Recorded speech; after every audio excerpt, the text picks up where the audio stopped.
Yeah. I hope I could drink that here, but I don't think I can. Okay, it's I up don't to have you, my friend. access. You're gonna like it. You're gonna like it a lot. Myself? Yes, you. Okay, look at my size. I like everything, man. Okay.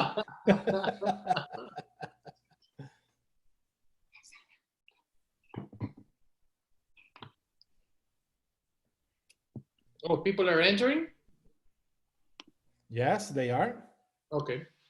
And I'm giving, Έλα από εδώ, I always να give μην κάνεις extra αυτό που 5 του είπα. minutes before starting because some people are logging in and that's all.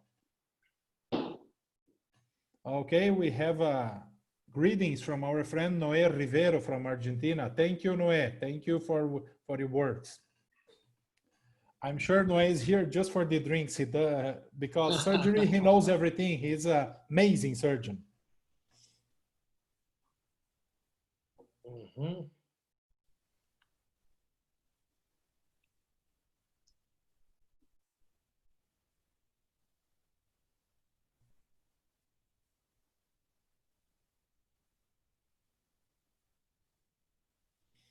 Very well. And people who are already watching us, please write which countries are you from, because I'm curious to see how international we are today.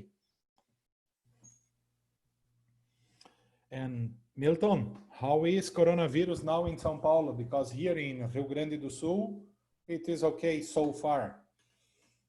Not that okay, but...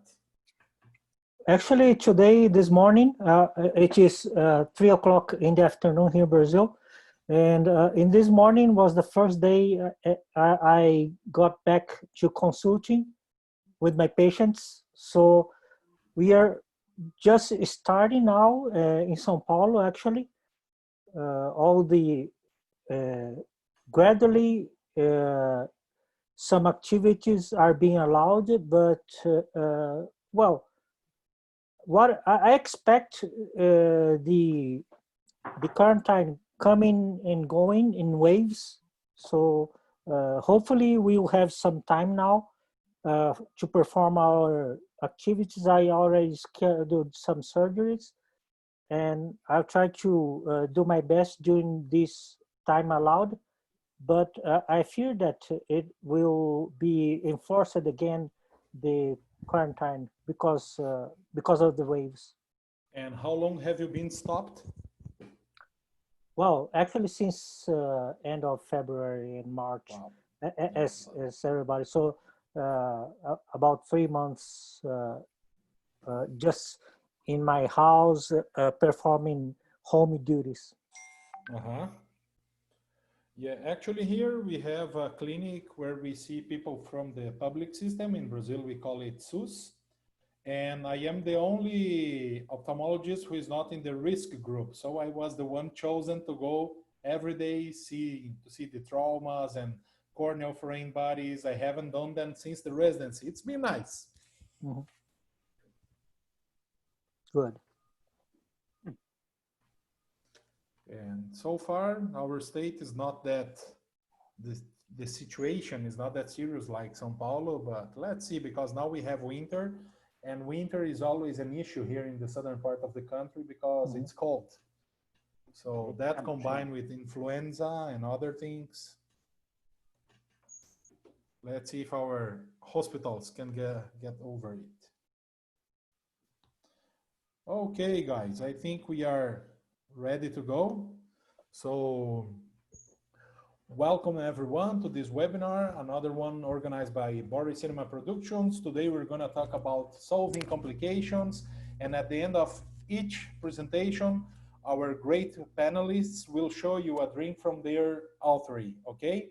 Before starting, we would like to send our condolences to Lucan Mishev and his family, because Dr. Lucan's father passed away today, so may his soul rest in peace, and we wish the best for the whole Mishev family, their beloved, and their friends, okay? May he rest in peace, and let's go ahead. So, before starting, I'll salute each one in his own language as a tradition we already have here. So, buenas tardes, Mexico y Uruguay. Ivo Ferreira, welcome. How are you, my friend? So happy to be here with you, Gustavo. Thanks for the invitation. Thank you, Ivo. Buenas tardes, Argentina. Marcelo Reinhardt. How are you, my friend? Welcome. Thanks for accepting. Thank you for inviting me. Thank you. Dobro večer, Serbia. Kako si, Vladislav Djinic? How are you, my friend? Dobro večer, Gustavo. Fine, thank you. Thank you very much. Thank you for the invitation. It's always a pleasure to join you to these meetings. Vlada is a great friend. I have already visited him twice in Serbia. And there is a thing in Serbia. If you don't eat every 60 minutes, they shoot you in the head. So watch out when you go to Serbia, okay? Really dangerous. You get 5 kilos in a week there. Next one, Kalispera Elada. Stratos Gotsaridis. How are you, my friend? Thanks for accepting. Kalispera. Good evening, Gustavo. Good evening to the panelists. Thank you very much for your kind invitation. It's a great panel. Okay, Stratos is another good friend from Greece. I've learned with him a lot. He took me to know the Acropolis and all of that. You should visit him in Athens. It's a nice place to go. Masa Al-Khair Ya Masar, my friend Omar Barrada. Is that well pronunciated? Hello, Gustavo. Thanks for the invitation, and it's a real pleasure to be with all the esteemed surgeons on this webinar. Okay, and last but not least, boa tarde, Brazil. Milton Yogi, welcome, my good friend. How are you? Good afternoon for who is from our same time zone. But actually, I have something very good to show in my presentation. It's a surprise. It's not about ocular surgeries, which are very boring, but something from Brazil. Very, very good. So thank you all for coming. And so we are not going to steal your time. We already have our presentation organized. So the first one who wants to start, please go ahead. We are ready to listen to you. Okay, thanks, Gustavo. After being bullied last night by my daughters that laughed about my English, I decided to tape and put some subtitles on the video so everyone can understand me. Sure? I'm going to share it. Let me know if no problem. Today I'm going to present you a simple and very fast way to solve a complication that we may have. The idea is that I am going to show you the surgery without saying where the complication is. We're going to try to observe it and discover it. And finally we comment on what happened and how it can be solved. Well, what we are looking at is a regular cataract surgery. I use these techniques in residence. I first perform the paracentesis a little less than 180 degrees apart. Then I put on the viscoelastic for protection and to maintain a uniform tension at the time of main incision.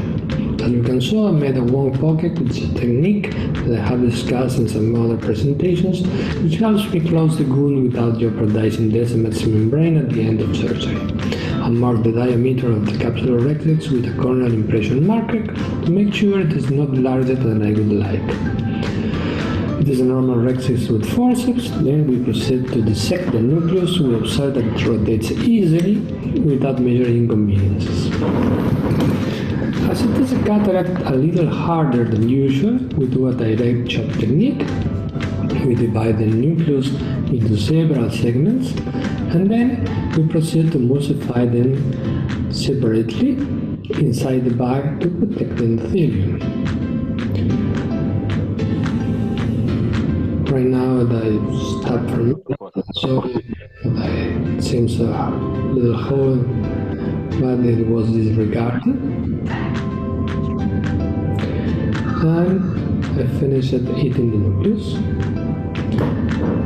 We then remove the cortex with the usual technique. I like to use the taper cannula to get to the most complex places more easily. We polish the capsule a little and apply viscoelastic substance to allow the implantation of the lens. Then we are going to insert a 3-piece lens inside the capsular bag using a disposable cartridge. We put it on, and then we are going to finish the surgery by aspirating viscoelastic and ending the surgery without major eventualities, wounds and pockets are sealed to ensure tightness. So what happened? Well, as many of you have noticed that the complication occurs at the time of IOL placement. Actually, we saw that there is a problem with the lens optic, although we don't know the origin, because unlike when we have a problem with loading that can bend the optics, it was already broken. At this moment I realized it, so I interrupt the placement, but I had to find a simple solution. I asked for the backup lens, so I was told that there is no other lens because this is the backup lens. So this lens, what else do you want? Since we must fix the situation, what I decided quickly is to balance the size of the optics. First I take a measurement of the size of the broken optic, section the other optic in a similar length, remove it, and then proceed to review everything carefully. I placed the lens in the bag, being careful not to read the bag with a modified optic. There I make sure that the centering is correct, which is a problem that we could have, and then continue to finish the surgery. This patient did very well without other issues that could alter the result of the surgery.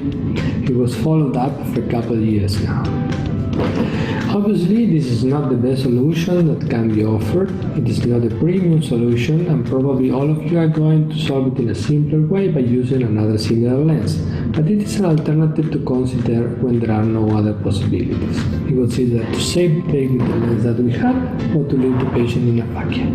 It seems to me that this solution to know what to take into account can get us out of trouble on more than one occasion. Then we have to use this 3 pieces lens and have a problem with optics. Okay, Gustavo, that's all the case. Should I go ahead with the drink, or you want us to discuss it before? I'll present the drink and we are going to discuss both. Go ahead. Okay, going. Finally, after finishing that really long session that forced us to look for solutions so as to not interrupt the flow of the patients, I am going to present you how to make a drink with which you may relax after this kind of surgeries. And since the idea is to chill out with the drink, we all know that one of the most refreshing drinks is sangria. So here I'm going to introduce you my modified sangria version. And we are going to call it the lockdown sangria. For that, we are going to have several elements: a glass loaded with ice, pear juice, a good Malbec wine just uncorked, a good rum to give it body, and Campari, the universal drink. We will also have some red fruits, frozen in this case. You just fill the glass halfway with pear juice and complete almost to the end with Malbec. Then we add the berries. We stir, mixing the ingredients, and here comes the point of the touch-up of the sangria. For that, we are going to use the other 2 ingredients. Since everyone knows how much alcohol is the idea to improve relaxation for themselves, the measures here are free, but the idea is to place a portion of rum that will give you the alcohol and a portion of Campari that gives you the spirit. Once again, we mix the ingredients, let everything cool down, and enjoy and relax from our surgery. Thank you very much again, Gustavo, for having me here, and I want to invite you all to our virtual version of Pack Extrema this year in August. Thanks. Now we are ready. I stop the presentation.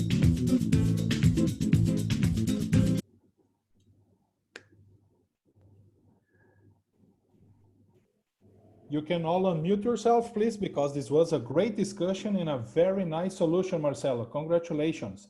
I want my friend Milton Yogi to comment the solution that Marcelo found for this one, please.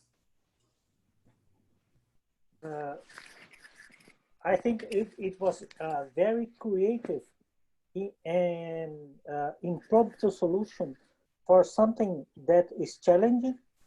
I think I wouldn't think of cutting the haptic, and it is a very, very easy and very fast solution. Maybe I was thinking if I were not aware of this chip, maybe I would think of anterior optic capture by the Rexis, which was so well done. But maybe it is also one solution, but the cutting of the haptic is much more straightforward, and it solves the problem. So congratulations. Very good. Anyone else? Ivo, what do you think about Marcelo? Now it's your chance to blame Argentina. Go ahead. Oh, I'm ready to blame them, you know, a little bit after. I especially like the drink.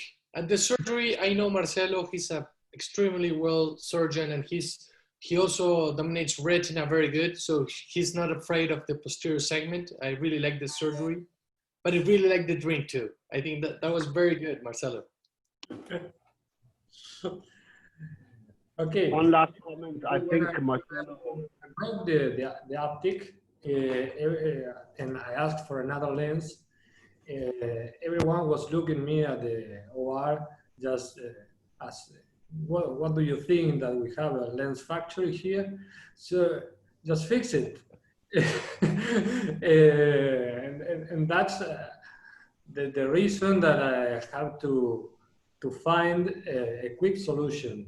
Maybe the optic capture, as Milton said, it's also a good idea, but I don't think about it at that time.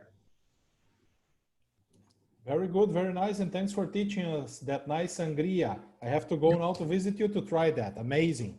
Thank you so much. So let's see in the audience if we have, no, so far, no. I thought, okay, optic capture, Milton just said it. So our next presenter is Vladislav Jinic from Serbia.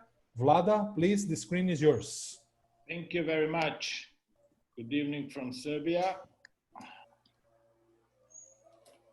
Just a second. Take your time. I'll mute all the others. Okay, dobro večer, good evening from Serbia. My topic today is, let's say, pars plana vitrectomy in diabetic patient. I named it easy to bleed.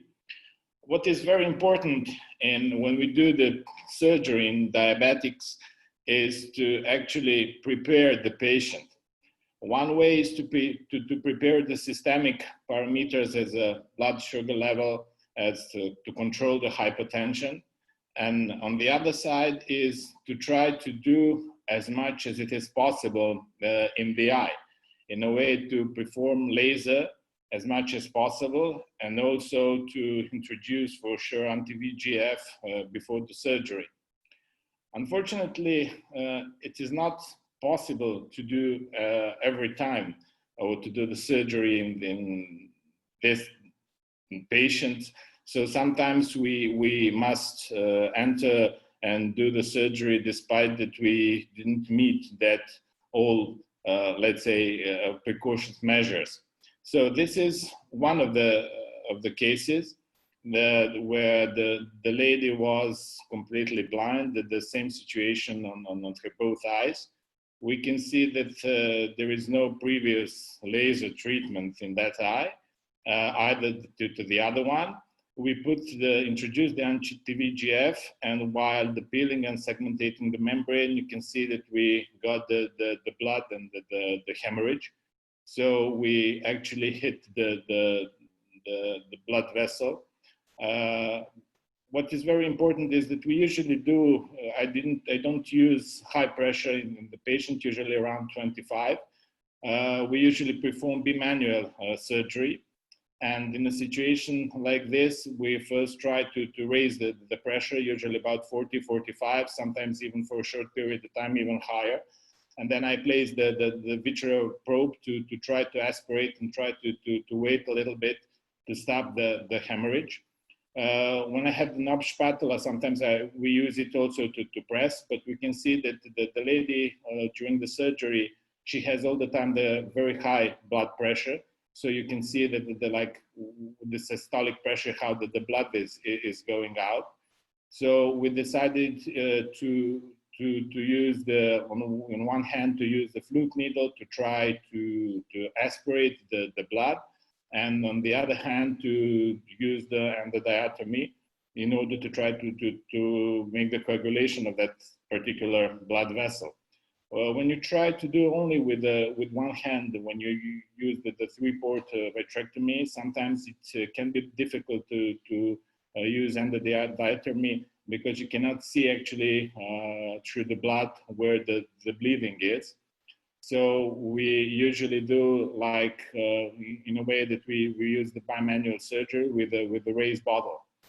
Despite the old precautions in trying to find the correct plane to dissect the membrane, either to make the segmentation or to the elimination of the membrane, in those patients where the laser was not performed in the advanced proliferative diabetic retinopathy like this one, where we actually had the tractional retinal detachment, everything what was going on was around the optic nerve head and the nasal part.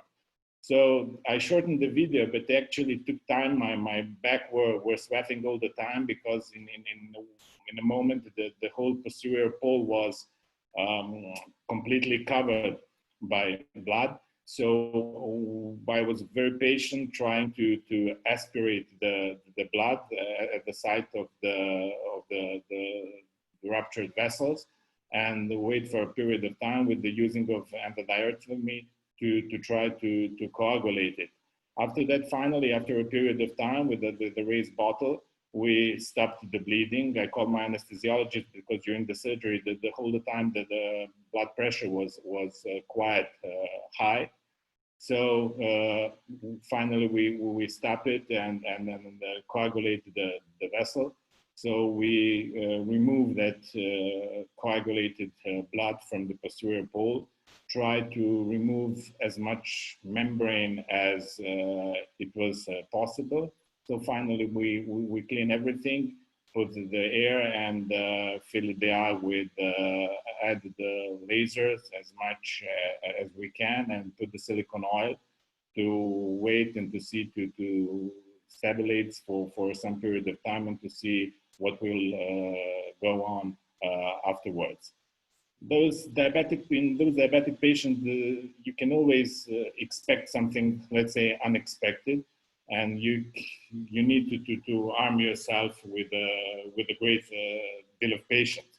So after that, the only thing to clear up your mind is rakia and shlivovica, which we usually drink and which is actually hitting you directly in the head, try to make you relaxed a little bit. Thank you very much for your attention.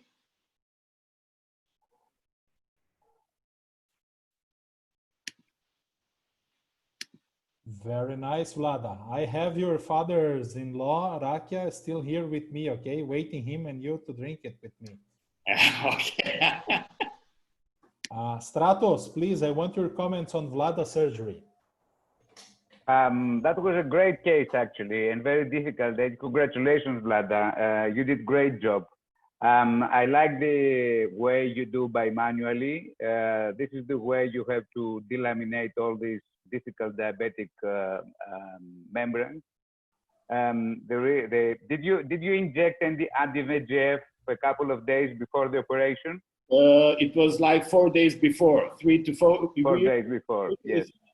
And although you had injected the anti-VEGF, you still had this enormous amount of bleeding. Yes. It's terrible situation. We all had that and we all deal that. And I think you did a great job. Congratulations. Thank you very much. It was uncontrolled diabetic patient lady. Both eyes were the same with the light perception only. So the only way is to do, okay, let's try, let's do something because she's blind. Very good. Omar Barrada, any comments on that? Thank you, Gustavo. Yes, Zada, first of all, congratulations for your courage to tackle patients like these. We have a lot of these in Egypt.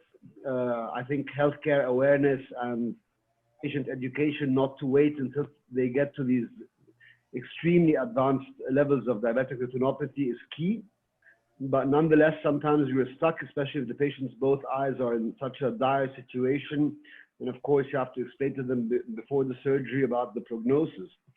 But that said, I think anti-VEGF prior to the start of the surgery is a little bit irrelevant to the complication, because the vessel that was bleeding was not a new vessel.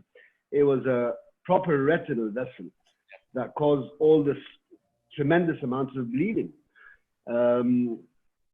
So I think I do inject, don't get me wrong, I do inject anti-VEGF prior to my diabetic cases, especially if they're florid, and I can tell that the new vascularization is active. But sometimes when you're peeling so close to the retina, especially with such tough membranes, it's difficult to find the plane to dissect.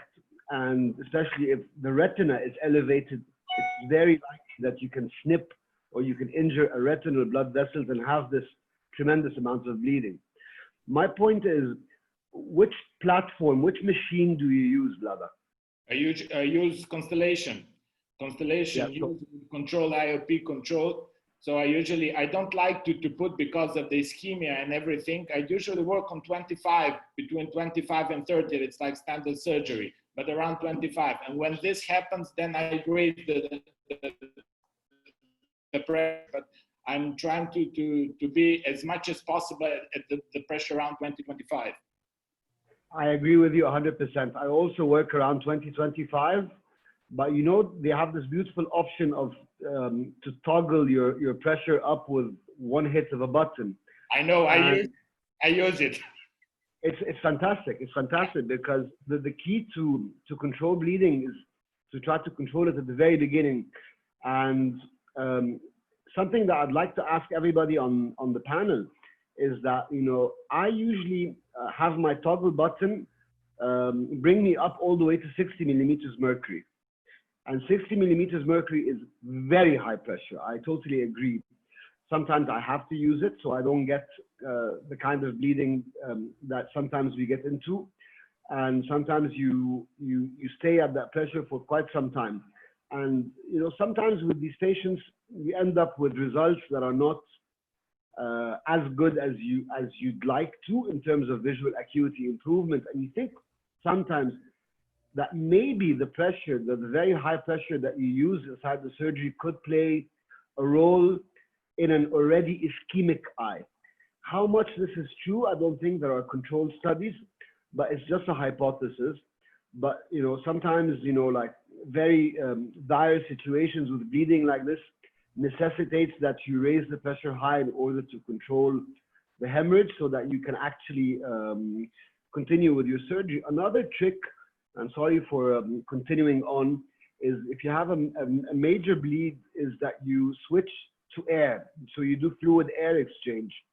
And the surface tension of the air bubble has a better tamponading effect on the bleeder than just increasing your pressure on fluids. So sometimes when I find, when it's just getting red and I just don't know where I am and where my probe is, I switch to air, and that will tamponade the vessel, and then I will start to try to improve my visualization in order to continue with my surgery. You know what? I also do it with the air. What the thing can be tricky if when you want to switch it back, that it's good to make the coagulation. But you know, after that, when you switch to the fluid again, it can be a messy a little bit. It's much better than on the water, but it's also messy a little bit. I totally Can I make agree. a comment? May I have a word? You must. Very much. Right. I think actually, Vlada, when you do these cases, you do one case per day. You don't have other cases to wait after that, right? So you don't have the pressure, the time pressure. Yes. So I have to give 2 tips for that. First of all, you don't have to rush. And second, you have to find from the very first moment the right plane to make the delamination. You have to have very good visualization. That means you need chandelier. And then you have to be very cautious when you delaminate to chop and to cut to the right level, not to chop the retina. It's better to bite 2-3 times the neovascular membrane, but not to cut the retina. And then once you cut it, I very often increase the pressure up to 60 and look at the vessels on the disc, whether they pulsate or not. Once the vessels on the disc pulsate, you don't get ischemia to the rest of the retina. The retina gets the oxygen that requires for 2, 3, 4 minutes.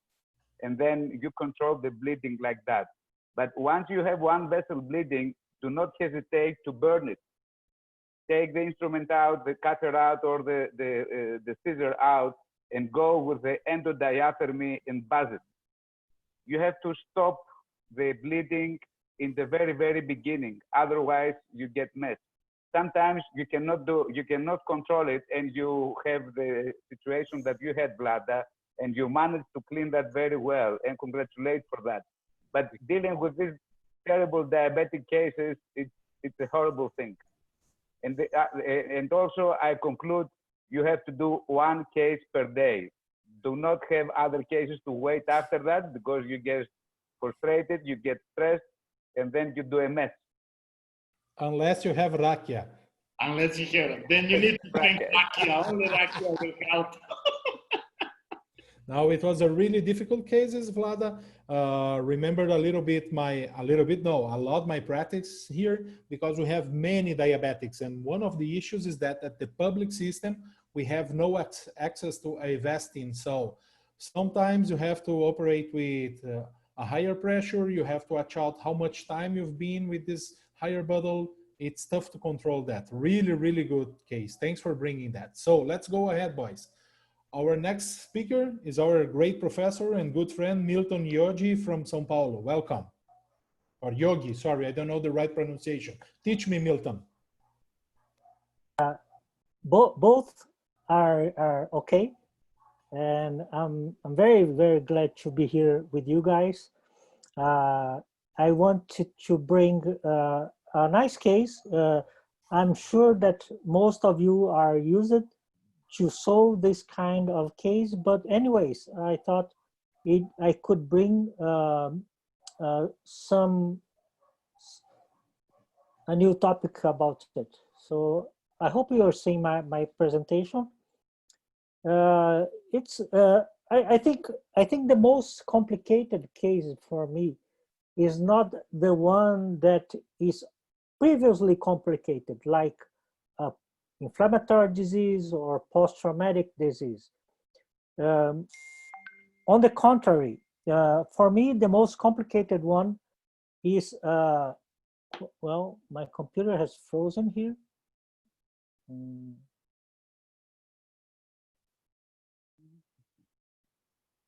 I'm going to, Gustavo. Yes? Can we change the speaker now, because I have to restart my computer maybe. Of course we can. Of course Please. we can. Let's see. The next one is Stratos. So Stratos, if you're ready to present, go ahead. Yes, I'm ready to present. And take your time, Milton. We are here. It's informal. That's not a congress where you are running with time.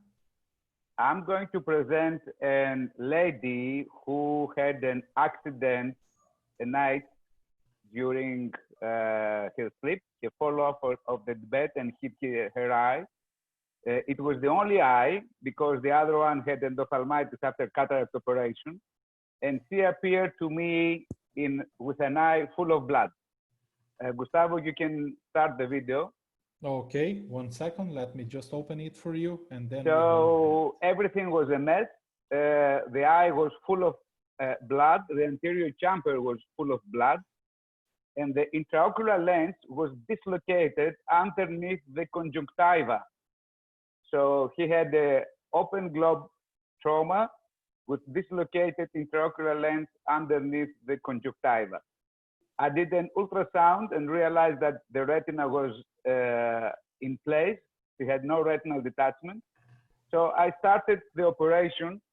You see how the eye looks, full of blood everywhere. The eye was soft also. So I started the operation, opening the conjunctiva and removing the intraocular lens. Can we start it, Gustavo, please? Okay.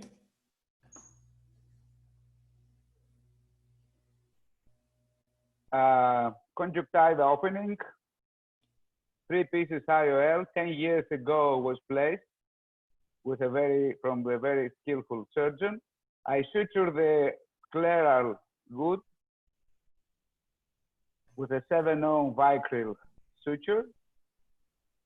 And then once that was sutured, I went into the anterior chamber and removed all the blood.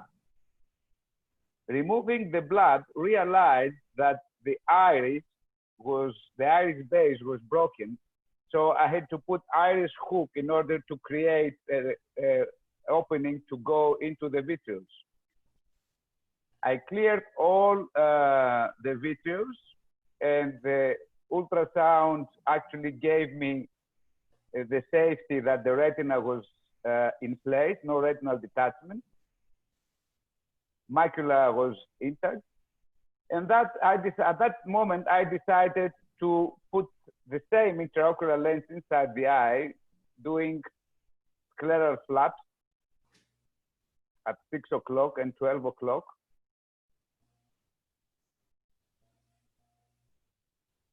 And once the haptics went out, I created scleral pockets from 2 sides and placed the haptics inside the pocket.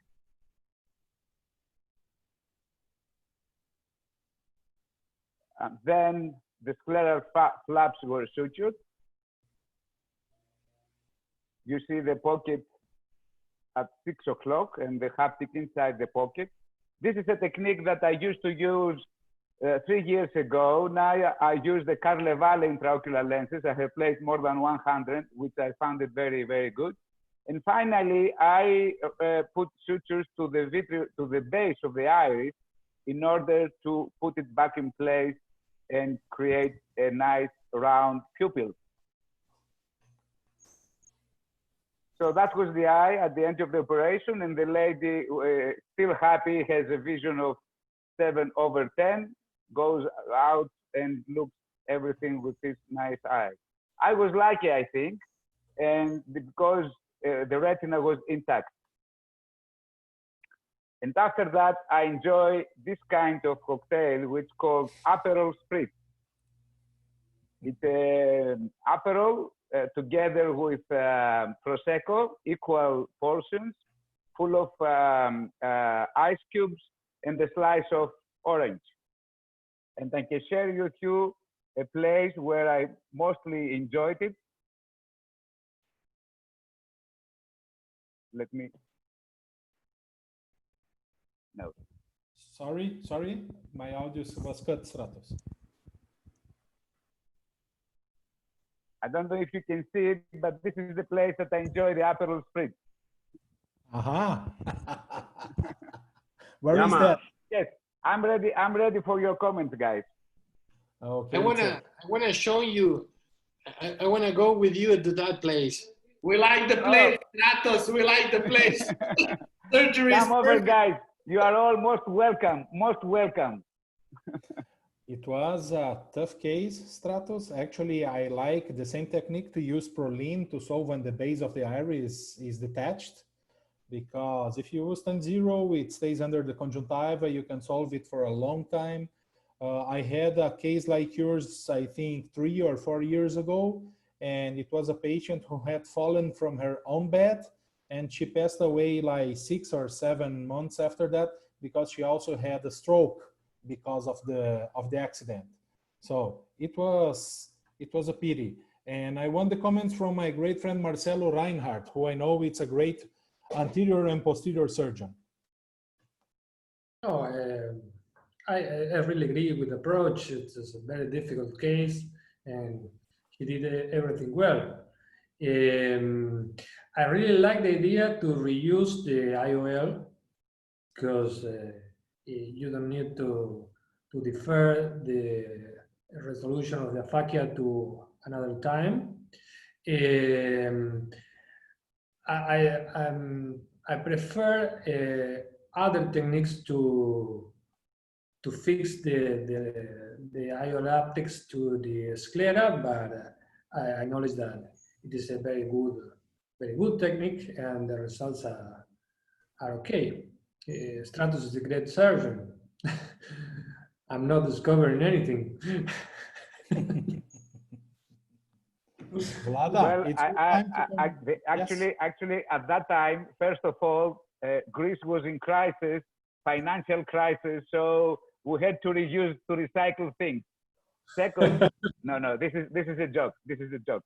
But most important is that you don't need to do a biometry or IOL master because the patient is on the operating bed.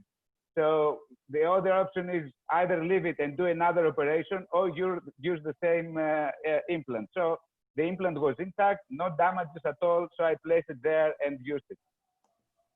Great. Very difficult and nice case, Stratos. Thank you so much. Very nice. You can see that the eye was like the mess, and after that it was like completely I restored everything. The IOL, the retina, everything was perfect. Great surgery. Congratulations. Thank you, Plaza. Thank you. Yeah, it was really nice. Okay, our next speaker then, it's going to be Ivo Ferreira, an Uruguayan who lives in Mexico. Ivo, the screen is all yours. Hey guys, thank you first of all, Gustavo, for the invitation. It's a true honor to be with you.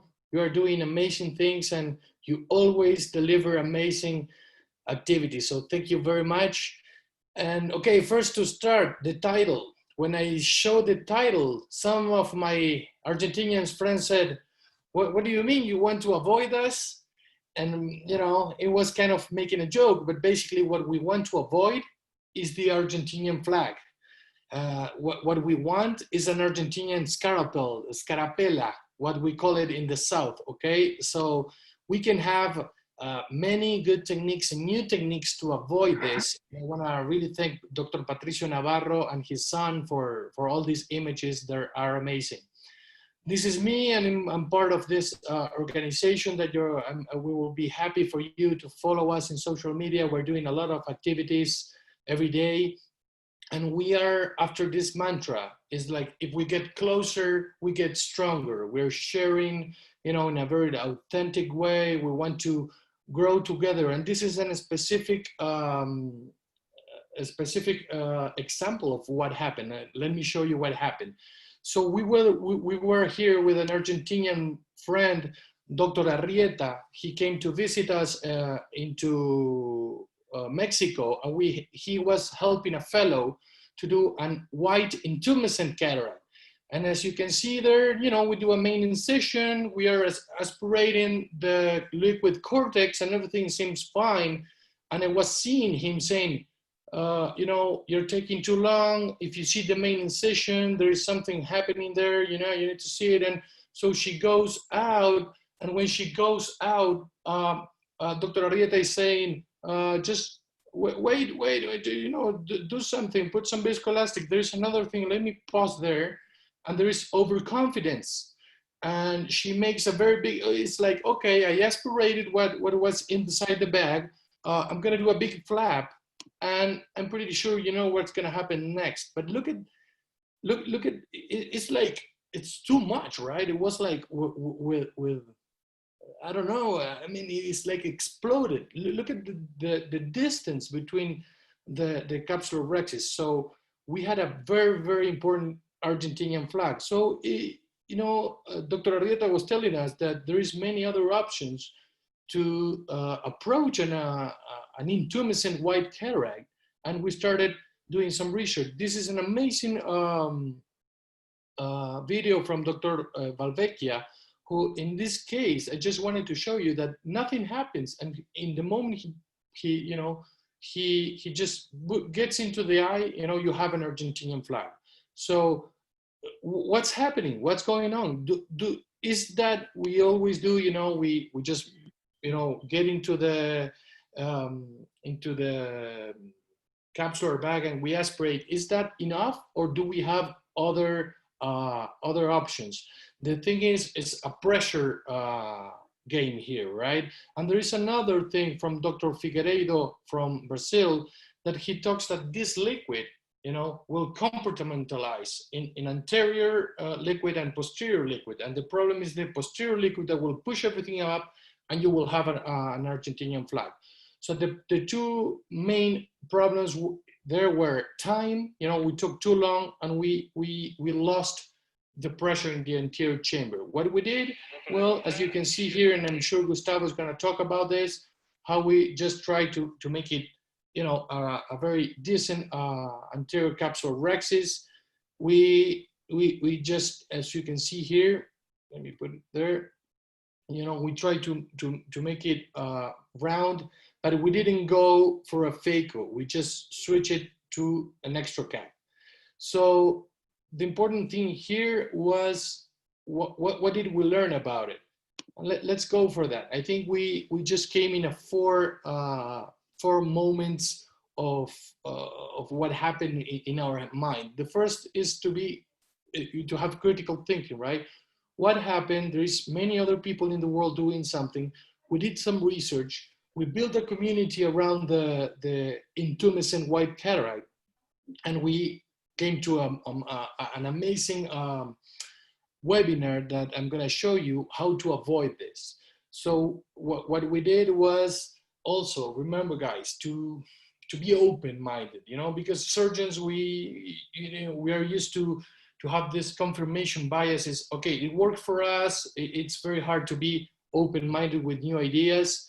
But in this moment, I think we need to be, we need to be like Ragnar Lodbrok in that moment. Is we don't know how we're gonna win, but we know we're not going to lose. So what I did is I found these guys who has 10 World Cups in their, in their bags. Dr. Figueiredo and his son, Dr. Gegundes from Spain, and Dr. Blanco from Argentina. And we did an amazing webinar. It was called Argentinian Customs. And why is this? It's because Dr. Perrone and Albertazzi, presented an Argentinian flag in September in 2000, and Dr. Ariel Blanco from the 2018 has an amazing way to deal with this kind of cataract. This is the workshop, you can see it, and this is us discussing, and I'm gonna just show you the conclusions. First conclusion was to be afraid of this kind of white cataracts, the ones that it's in the middle, right? Then when you have a pressurized liquid, and it's gonna push the lens up, and you're gonna have an Argentinian flag. When you have a Morganian cataract, it's not a big of a problem, and you're not gonna have that. So Dr. Figueiredo tells about this compartmentalization, and it's very important to be aware of this. And I'm gonna show you an amazing video, and be prepared to look at this. This is courtesy from Dr. Navarro, who will tell us what happens and how he tried to solve it. I don't know if you ever saw something like this, but this is basically a cataract. Can you tell me what happened there? This is one of the tools that Dr. Navarro has to deal with kind of cataract. This is a YAG laser doing in the pre-op. So you can, you can play with depressurizes the lens. Depressurizes exactly, the lens, right? Exactly. So this is this is such an amazing video I wanted to show you guys. How you can see, actually, look at, let's see it back. It's like a white cataract, okay? So that's what one of the first tips I wanted to share, to show you. And this amazing way of making something is gonna be very complicated in the intra-op to treat it in the pre-op. And this is the other amazing, I think, discovery from Dr. Ariel Blanco, okay? And it's called La Blancopuntura, And it's funny because, you know, his last name is White. So it will be like white puncture of a white cataract. But here, I'm sure Marcelo can help me because there is a couple of small tips.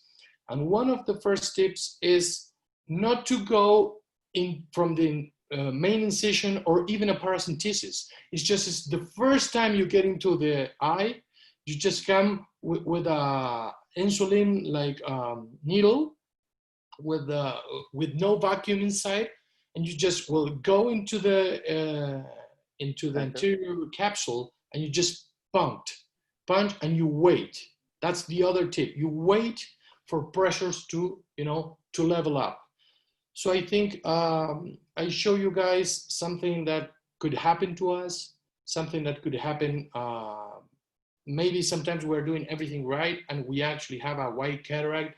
And this video is going to show you how the blancopuntura works. So I think it ends the story, right? It's something that the colleagues from Argentina described, and now in 2018 we have a new way to deal with it.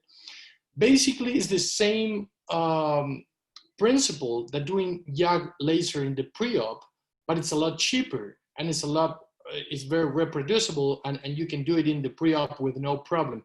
I don't know, Marcelo, if you have any comments, because I know you are in the Phaco Extrema group and you use a lot of this technique.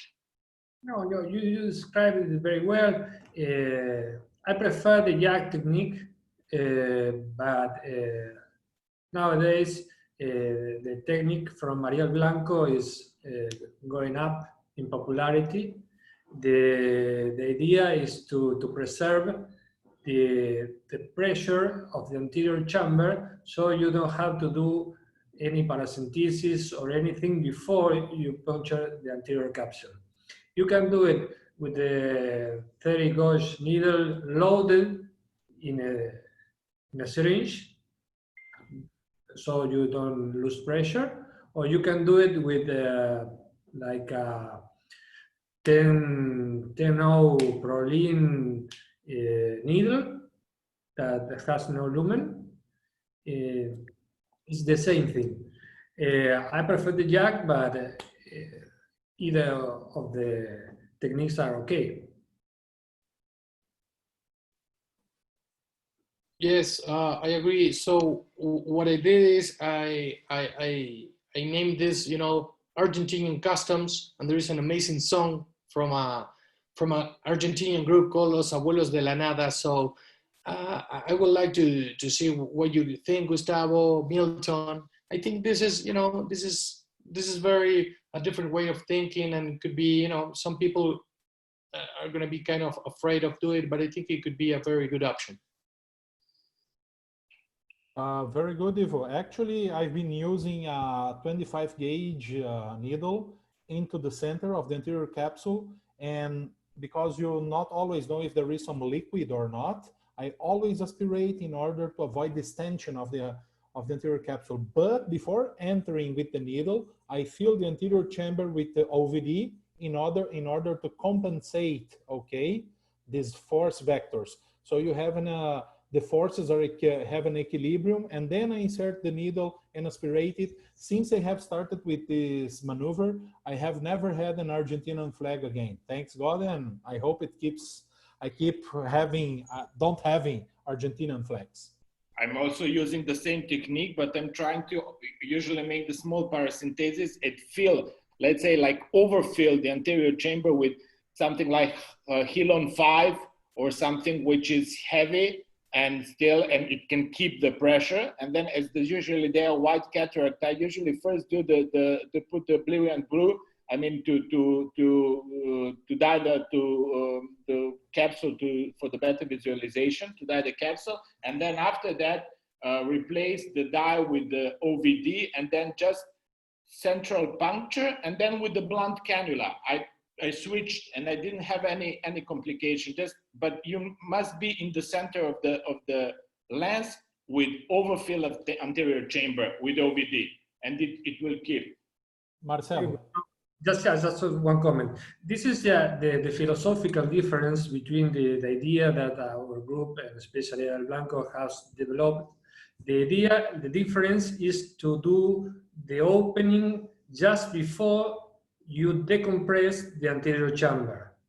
If you previously just do the paracentesis and fill with OVD, you don't know which is the difference between the pressures anymore. So the idea is to do with the jug or with the needle, but before anything else. Yes, and there's an amazing comment, sorry, from Dr. Ricardo Glicking, that is that when you get into the lens with the Blanco puncture, you can also depress the lens a little bit, so you break the blockage. And the problem here is the cortex behind the lens that will push it up. So that's a very good comment from Dr. Glicking. We have another question. Sorry, Vlada. We have another question from Ivan Smith. He says that when you use the YAG laser before leading to the phacolytic glaucoma, you might lead to a phacolytic glaucoma for 1 hour. Have you seen that? No. No. He says that after 1 hour you can have the glaucoma? Yeah, or you might have for an hour. That's not happening. You just do the laser 20 minutes before, and it's okay. Can I add a small comment to this phacolytic? One second, Omar, please. 1 second. Let me, Vlada, then you. Sorry. I spent some time in India, and what they do, they made the main incision and get inside with the phaco probe, press the vacuum and a little bit of phaco, and they hit the capsule and aspirate everything. I watched that, and it's working. I didn't, but I'm afraid. I watch it's working, and it's why needle, why decompression? Just a little bit of short phaco, just to take the capsule and aspirate everything. Very good. Omar, now you, then Milton. Yes, concerning the phacolytic glaucoma thing, it's an immune response. It's time sensitive. I don't think you could have a hyperimmune response in a matter of hours after doing the YAG capsulotomy, which I think is genius, by the way. Bravo. It's really something very, very clever. I think these are classic tips and tricks on how to deal with an intumescent cataract, because I think we need to, like you very well demonstrated, the difference between a mature cataract, a nuclear cataract grade 4 to 5, black cataract, etc., and a Morgagnian. There are different cataracts, they behave very differently, but generally speaking, in intumescent cataracts, as well demonstrated by the professor, that there are a few tips and tricks that would help. Vlada mentioned one of using a high viscosity OVD. It really makes a difference. Try not to, as you mentioned, Ivo, it's all about pressure gradient. So try not to do your capsulorhexis through your main incision, because you will lose OVD. And that will cause your Argentinian flag to become an Argentinian flag. And you can do very, very good rhexeses using the micro instruments, the anterior segment micro instrumentations, like a microrhexis forces, through your pars plana incision. Definitely aspirate. And then there's a very nice trick that I learned a really long time ago, and I don't think it has an official name, but they call it a spiral rhexis. So instead of going for your full-size rhexis in one go, you start off with a very small snip, you remove the milky cortical material, and then you spiral your rhexis slowly and surely, which is something I think people learn from doing pediatric cataracts because of the nature of the capsule. So start small and then enlarge. You got it. It's the hurricane, yeah. So, and then you start small and you enlarge it as you go. I have a question for the panel. What do you think of anterior vitreous decompression in such cases? Do you think it would be beneficial, or do you think that the pressure is kept inside the capsule, that even if you decompress the anterior vitreous, you did not decompress the capsule itself, and you're going to encounter the same possible complications that you would, like in the cases that you showed, Ivo. Milton, want to comment that and then make your own comment, please? Well, I think he already added right in the question, the possibility of not alleviating the pressure from the capsule because you're just alleviating the pressure from the vitreous. And I think that other than that, you're doing it blindly because it's a white cataract. So I think there are more safer and effective options other than anterior vitrectomy. Other than that, I would also would like to comment about aspirating the content of white cataract. I used to exchange the syringe, insulin syringe, for a 3 cc syringe when doing that, because when you pull the syringe, the vacuum produced by a 1 cc syringe is very low, and the content of the capsule, the liquid content of the capsule, is very viscous. So you have to have great vacuum force. So it is advisable to use a 3 cc syringe for this aspiration. That's what I do.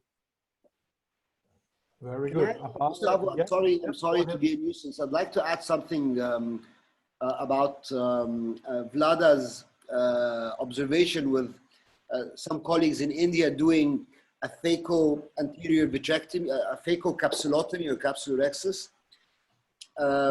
It's all about the settings you have on your machine. First of all, it's the tip, and with the old tips, they used to be flush, not beveled. And the second thing is, what you should do is go to phaco segment removal, or we call it phaco 2, with high vacuum and use the burst mode. So where as soon as you hit the foot pedal, you get a burst of phaco with high vacuum, and you can actually get your rhexis done and get some of the anterior cortical material removed. Otherwise, you end up doing nothing. Very good. Ivo, go ahead. Just to close the subject, but I would love to keep talking about it. The first thing is that I love the spiral concept. The problem is, as you can saw in Valvecchia's surgery, you will not solve that with a spiral rhexis, and with the blankopuncture you can, and that's a very good, interesting thing about the phaco. You know, the phaco choice from Indian. I think it has some sense, but the problem is safety here, right? And safety first should be, you know, especially in this case, is very important for us. So I will just take away. And the third thing is about, it's so easy to do, you know, and you just don't. It's not expensive, and also, you know, you can adapt if something happens, because it's extremely easy to do. And what about, can I talk about the drink? Because sorry, this took too. Of course, your drink, and then we go ahead. Let's go, Ivo. Yes, sorry. So the drink, of course, needs to be mate. Here it's 2 p.m. I still have some patience, so I can't do anything, you know, too alcoholic. Mate is the Cimarrão. drink. Cimarrão, as we say here. From Brazil, but the best mate always Uruguay. You can you can trust me on that. But since we're talking a lot about Argentina, I wanted to show this. I'm pretty sure that Gustavo knows about this. And since I have, you know, my colleagues, my good friends are from, not only from Argentina, but from Cordoba. So these guys think that they do the best Fernet con Coca. What is this? So these guys are so crazy that they grab an Italian beverage, right? Just for digestions, and they put Coke in it. But listen to this one. They don't only do that. You need to have the correct amount of ice. I don't know if you saw, you have the bottle, and they burn the bottle to have it to have it perfectly. And here's the special tip: is 20% of Fernet and 80% of Coke. It cannot be Diet Coke. Cannot be Diet Coke. Okay, this is very important. So this is called Fernet con Coca, especially from Cordoba, and I'm pretty sure Gustavo knows a little bit about this. I did it in his honor.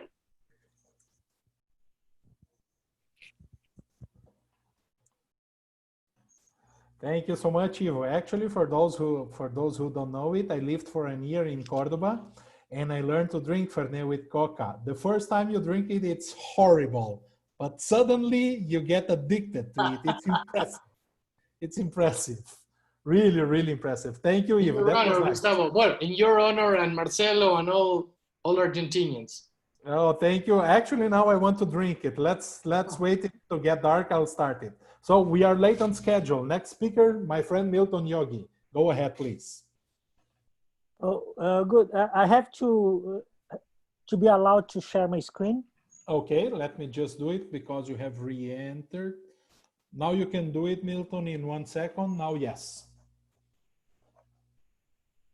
Okay, good.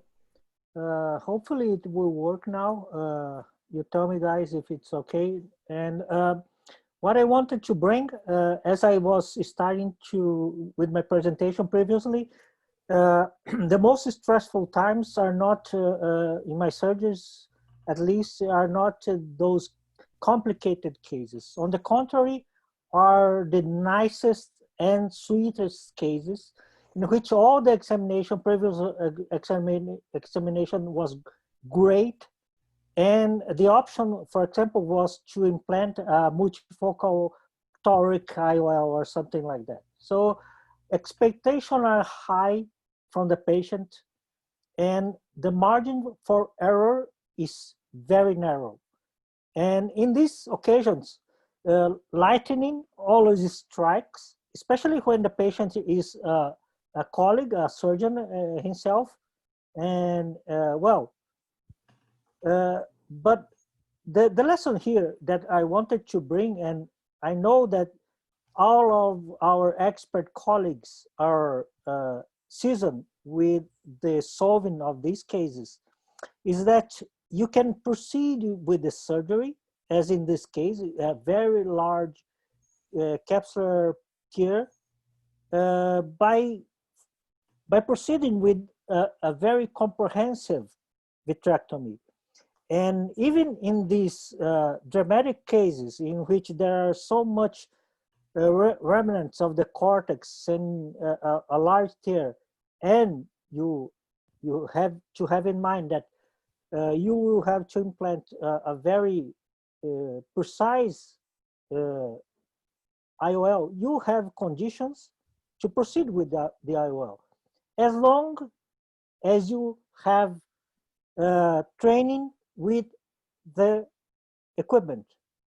I mean, the vitrectomy itself. So you can keep on the surgery, for example, in this case, by using the aspiration part of the vitrector, and aspirate the cortex and cut the vitreous.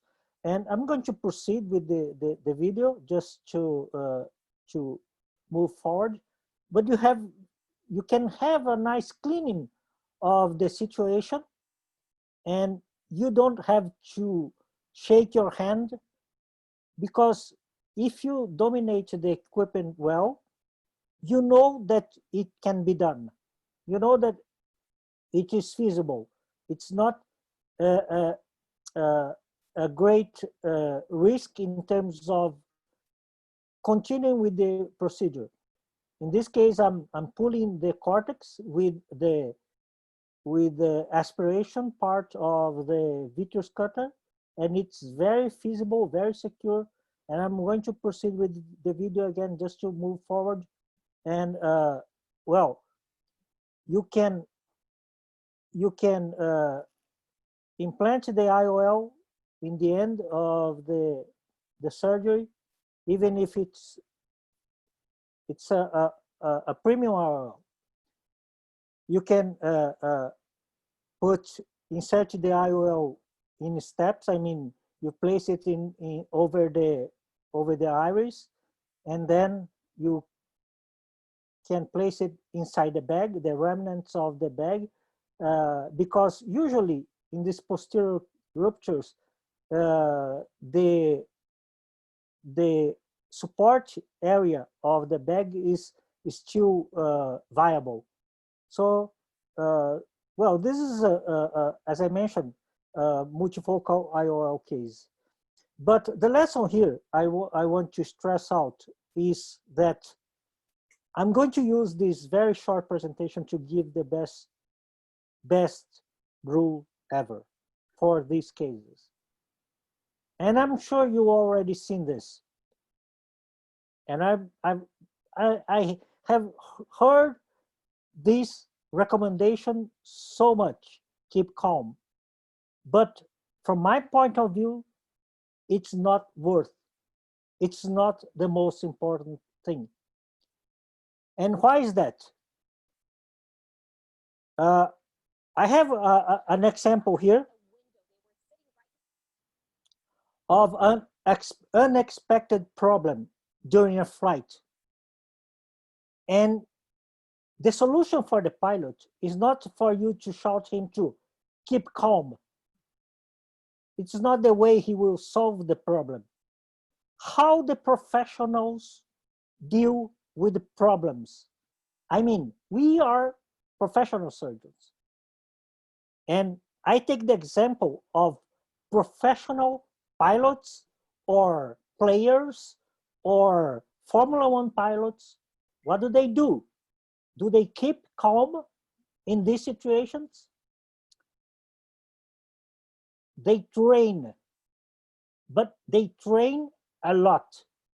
They train in simulators. When the problem strikes, what do they have to make is not related to calm. They only stay calm because they already trained a lot.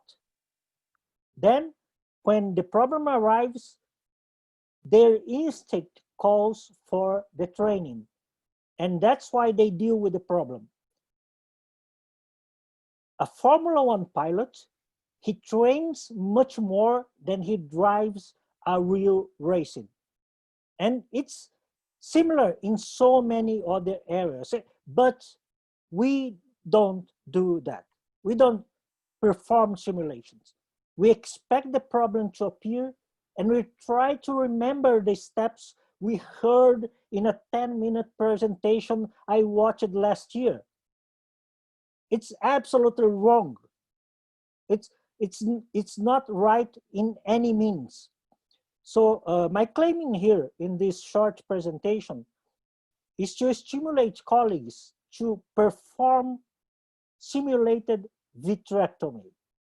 It is very, very important, and I give 100% assurance that it will help you to solve the problem when it strikes, and also you will be, without any other recommendation whatsoever, you will remain calm. Not because you are a calm person, because you are sure that you have already trained a lot. This case is a wet lab that I made at Alcon Laboratory that graciously accepted my project of training expert surgeons, expert cataract surgeons in practicing vitrectomy, anterior vitrectomy. These are not, they are fellowship preceptors, and they spent half a day in this lab with theory and with simulated practice. I'm very great advocate of practice, of simulated practice for anterior vitrectomy, and I'm sure it will pay back.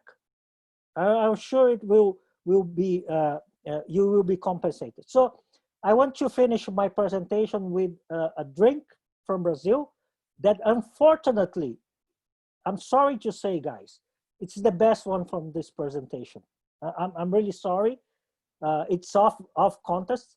I want you to have your camera ready because I'm going to bring everybody a taste from Brazil, because the drink comes with the taste of Brazil. And the taste from Brazil is the sun, which is invaluable. And you know, this drink is also offered at the beaches. So whenever you come to Brazil and you see one of these kiosks, you can ask them for caipirinha. Caipirinha is one of the most popular drinks in Brazil. It is very easy to make. And I already asked you to have your cameras ready because I'm going to give you the simple recipe.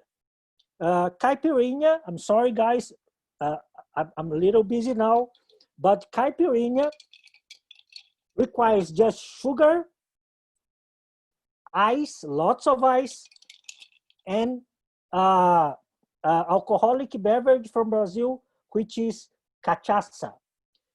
I'm going to be the nicest guy in this presentation by giving you a QR code in which you just point your camera to the screen and you have the recipes. So many from YouTube, so many ways for you to get your recipe done. This weekend, I'm going to transform your weekend. This is caipirinha, and it's very delicious. Ivo Ferreira is not losing his time. He's a wise man. He's a wise man. And he already got his QR code and he has the recipes now. So I think this part of the... I already have it. Look at that. Very easy. Good. Perfect. Perfect, my friend. So this is the best part of my presentation. And I want to thank you for the invitation. Thank you. Amazing, Milton. Amazing. Can I make a quick comment, Gustavo? Yeah, I know you would be the first one to comment because I know you like the way of thinking of surgeons. And thank you, Milton, for talking about it. Safety is #1 thing here. And I know Ivo is a guy who studies how we think, how creativity comes to the stage. So Ivo, go ahead, my friend. I want to comment that because you're the specialist. I'm a big fan of Milton. I think we share so many concepts. We do the same things, me here in Mexico, him in Brazil. He said something that, look, I'm gonna share very quick this because this is a phrase from the Marines that resumes everything that Milton said. Is that when you are in trouble, you don't race to the occasion. It's like, no, God is gonna calm you and grab your hand. You go to the level of your training. I agree 100% with you, Milton. This is so big. And for us, look at that. I love so much a simulator. I especially have one for myself, drinking mate, of course, all the time, right? With the mate, but I have the simulator surrounded with cameras, and we did 6 episodes with simulation. One of them is anterior vitrectomy. So Milton, I agree 100% with you. Thank you for your presentation. I think it was amazing. Thank you. Stratos, please. Yes, I want your opinion as well. Yeah. I really congratulate Milton for the great presentation for both for the simulator and for the caipirinha. But I would disagree with the simulator. First of all, you have 100 of phaco surgeons that you need to train, and to train them well to a simulator. And second, I would like to ask you your opinion. When you have your cataract done and the phaco surgeon has a trouble, would you like him to deal with the problem because he had a very nice simulator program? Or you want the next door VR surgeon to come and finish your job? I would prefer the next door. Why? Because the next door, he has done simulation, he has done the real job, and he has done it many, many times. Because no matter what simulator have you done, you've done it 6 months ago, a year ago, and that's it, maybe a month ago. But the VR surgeon does it every day. So in my case, if it was my eye, I would prefer the phaco surgeon to be calm, as you very perfectly said, to keep calm and to take the right decision. It's not his job, it's the VR job. And then the VR job will finish everything, and maybe the phacosurgeon plays the intraocular lens.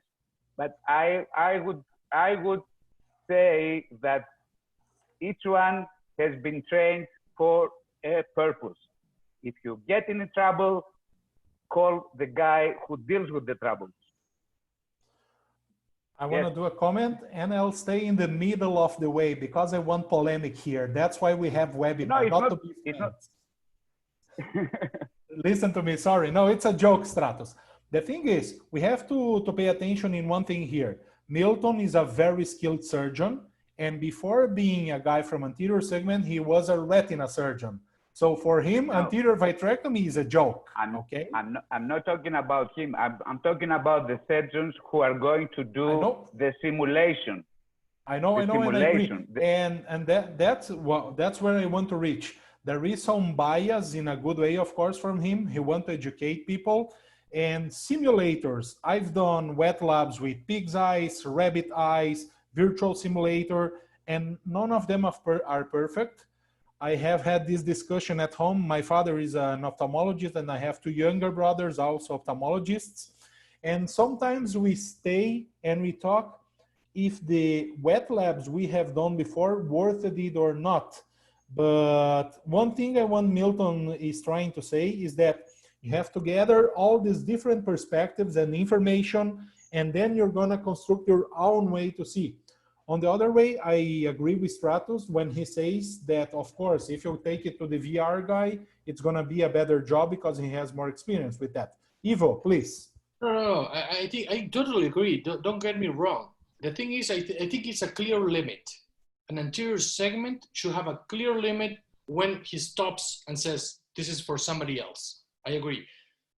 We have a lot of cases where we have an anterior segment, cataract surgeon, okay, that is, it has a posterior capsular break that is small with vitreous. I'm talking about he needs to know how to handle that. The simulator is for that. It's not for, you have I don't know. There is a clear limit, for example, for I think, for anterior segments.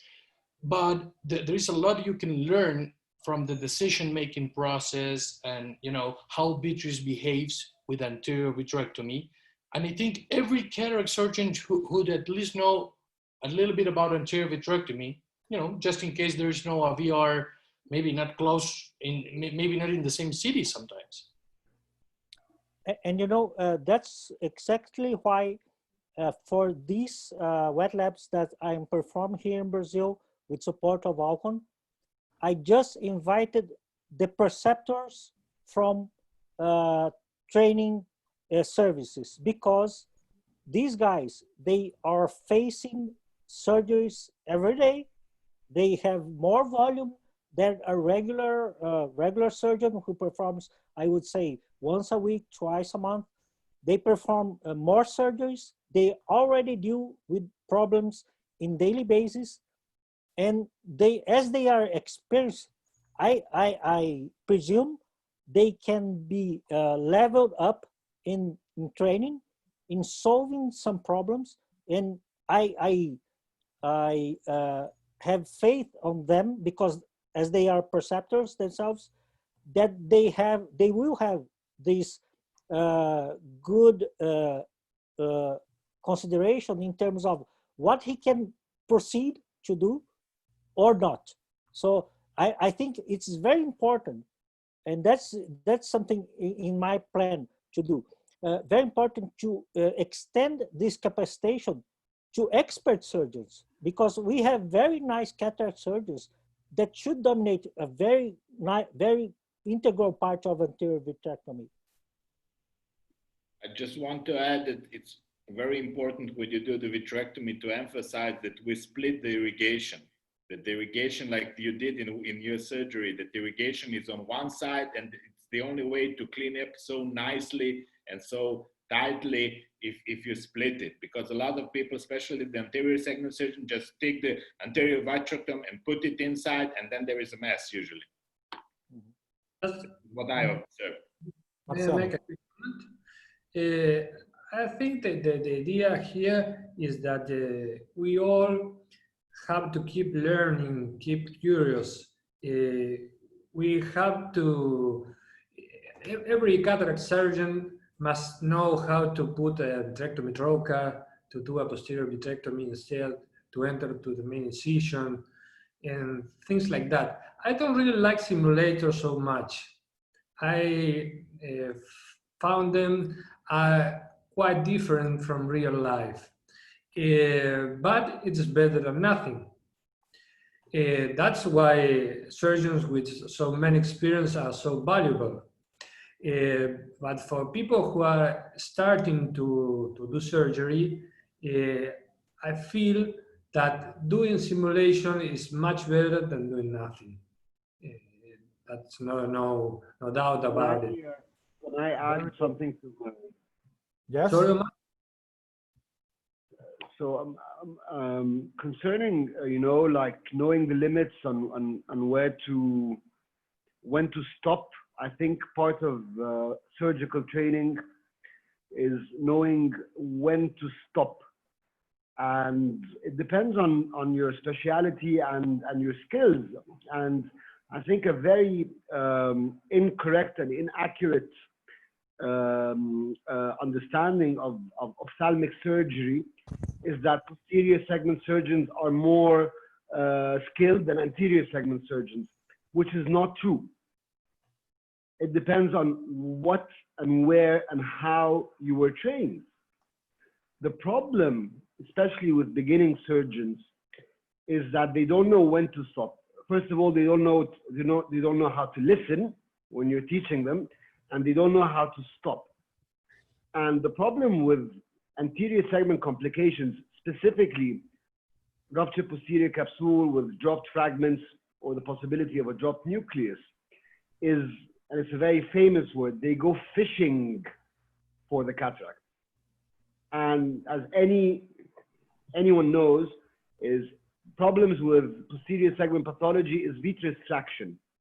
Vitreous traction is what causes all problems. And if they understand that principle, then maybe they would save the patient tremendous and horrendous complications in the future. So I believe that anterior segment surgeons should always pair up with posterior segment surgeons. I think an anterior segment surgeon should know how to clean up the anterior segment very well in the situation or the circumstances of vitreous loss into the anterior chamber, but not to go fishing for cataract fragments in the posterior pole. And the whole idea of, oh, I just want to learn enough posterior segment surgery to solve my complications, is what puts the patient into more complications and more trouble because they're not managed in the proper way. Thank you for your comment, Omar. We have to go forward because we are late on schedule, but I have a joke. When I met Vlada and Omar like 8 years ago in Turkey in an ESASO module, we had a colleague from Portugal. He was a VR surgeon from the Portuguese army. And he told us a joke. There was a resident, and I will invent another name to protect his name. Let's say John. And John was operating, and suddenly there was a posterior capsule rupture or something like that. And it was the resident with his professor, and the professor, okay, Sergio, John, stop. Stop, John. Stop, John. No, a little bit more, a little bit more. John, stop, please. No, a little bit more. John stopped. Suddenly the patients, John, please stop. And then John stopped. Okay, let's go ahead. Now it's my time. Let me just find my presentation here. I'll set it for you. That's a nice history that we learned with this clip. Okay, very good. So I'm going to present you 2 videos, okay? And before I start showing them, the videos are about when you have capsulorhexis complications. I'm happy that Ivo showed about the Argentinian flag because those presentations will complement each other. And the thing is, you must have a 23 gauge scissor with you always if you want to correct and avoid problems with the capsule. I'm going to show you the first one. Let me share screen here and now here. Can you see it?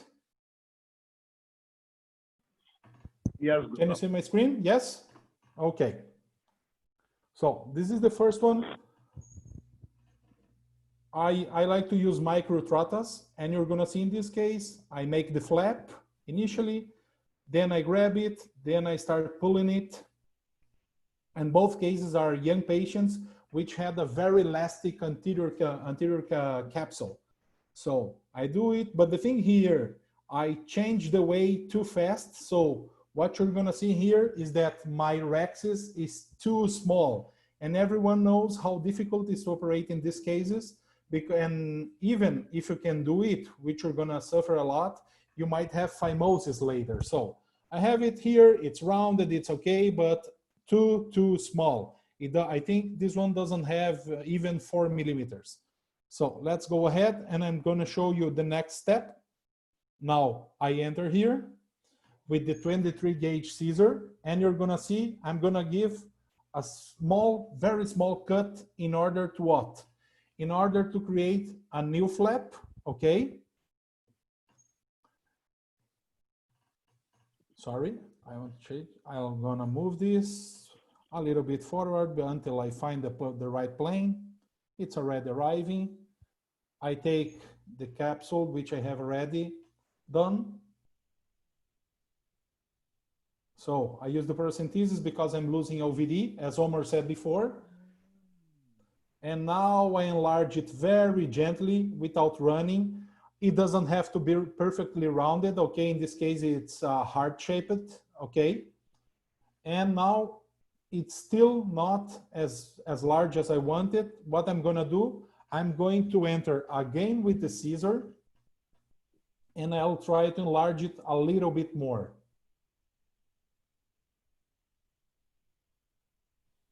Again, a small cut. Very gently, always remember to have the anterior chamber full of OVD, otherwise you're gonna have a collapse, and we don't want to damage the endothelium. I grab it gently. I don't want to enlarge it very much, just a little bit, okay, and that's enough. That's the first case, guys. You can see it on my YouTube channel. Just type my name, okay? Now let's go to the second case. Now, this is a different case. This is a very young patient with cataract, and it's a funny story because I performed surgery the same day, this patient and his brother, and both were young and both had cataract and very elastic anterior capsule. So let me just take the audio off so you can listen to me better. First of all, I'm having some trouble to create the flap. You're gonna see how elastic, and I'm trying to avoid to make traction on the capsule. So you can see the wrinkles on the anterior capsule. I'm trying to find the plane because my microtrot is not handling it. So I do it in the opposite direction. My first mistake, because look, now I have a capsular rhexis, which is uncentered and out of its place. Another error, I didn't wash the cornea properly. I wasn't seeing very well. I wash it very well. Let's gain time. I'm coming to the next phase. Now, I enter again with the 23 gauge scissor to create a flap where I can grab it. Very gently and slowly, I enter with the micro trata. I always use them. I prefer them because you lose less OVD. I grab it, but again, it's really elastic. Look at the traction I have provoked. I avoid that because I'm afraid to make a dialysis. I fill it with OVD again as much as I need. It's a delicate case, so I enter through the other paracentesis. I always do perform main incision and 2 paracentesis. Now I cut it. Now, yes, I have it a little bit more center, avoiding the traction zone I had before to avoid dialysis. I enter through the paracentesis, which is not very well open, so I go through the main incision. I grab it gently, I enlarge it, but elastic, it ran again, okay? So the thing is, As you can see here, let me stop. You can see here is the capsule, and it's not totally performed because I was afraid again with this elastic anterior capsule to promote an inferior dialysis. So I performed the phaco. Let's run it a little bit forward. I do the hydro, I bring it up, do the phaco. I'm finishing it. It's been a problem because I still have here, you can see my mouse here. The anterior capsule is out through the main incision. So I do it, I do aspiration, and let's go to the point I want to show you. Now I'm coming with a regular forceps, the 23 gauge scissor. I cut it because sometimes they might be adhered to the anterior face of the IOL, and that's the finish of the case. I insert the IOL. And that's it, guys. Okay, this is my case. Now I'm gonna show you my drink. Let me just turn the audio off here. Can you see my screen? No? No? Let me just open it again, sorry. Let me just open here. Open with QuickTime.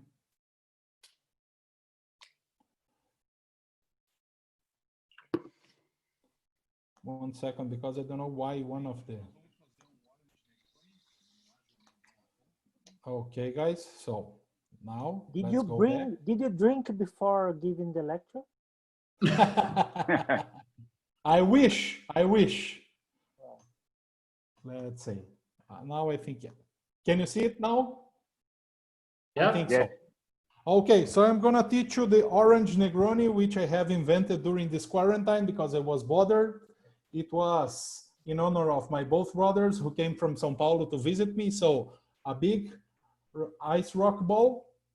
I use a dosage of Aperol. It's 3 parts, okay? That's my brother recording it for me. Now you're gonna put a dosage of sweet vermouth. In this case, I use Cinzano 1757. You're gonna see the bottle. Now the next one that I'm getting, it might be vodka, mango, or orange as you want. Both are very alike. Another dosage. And now you mix the 3 beverages. It seems that you're a scientist and you have a wet that's lab. my Erlenmeyer cup.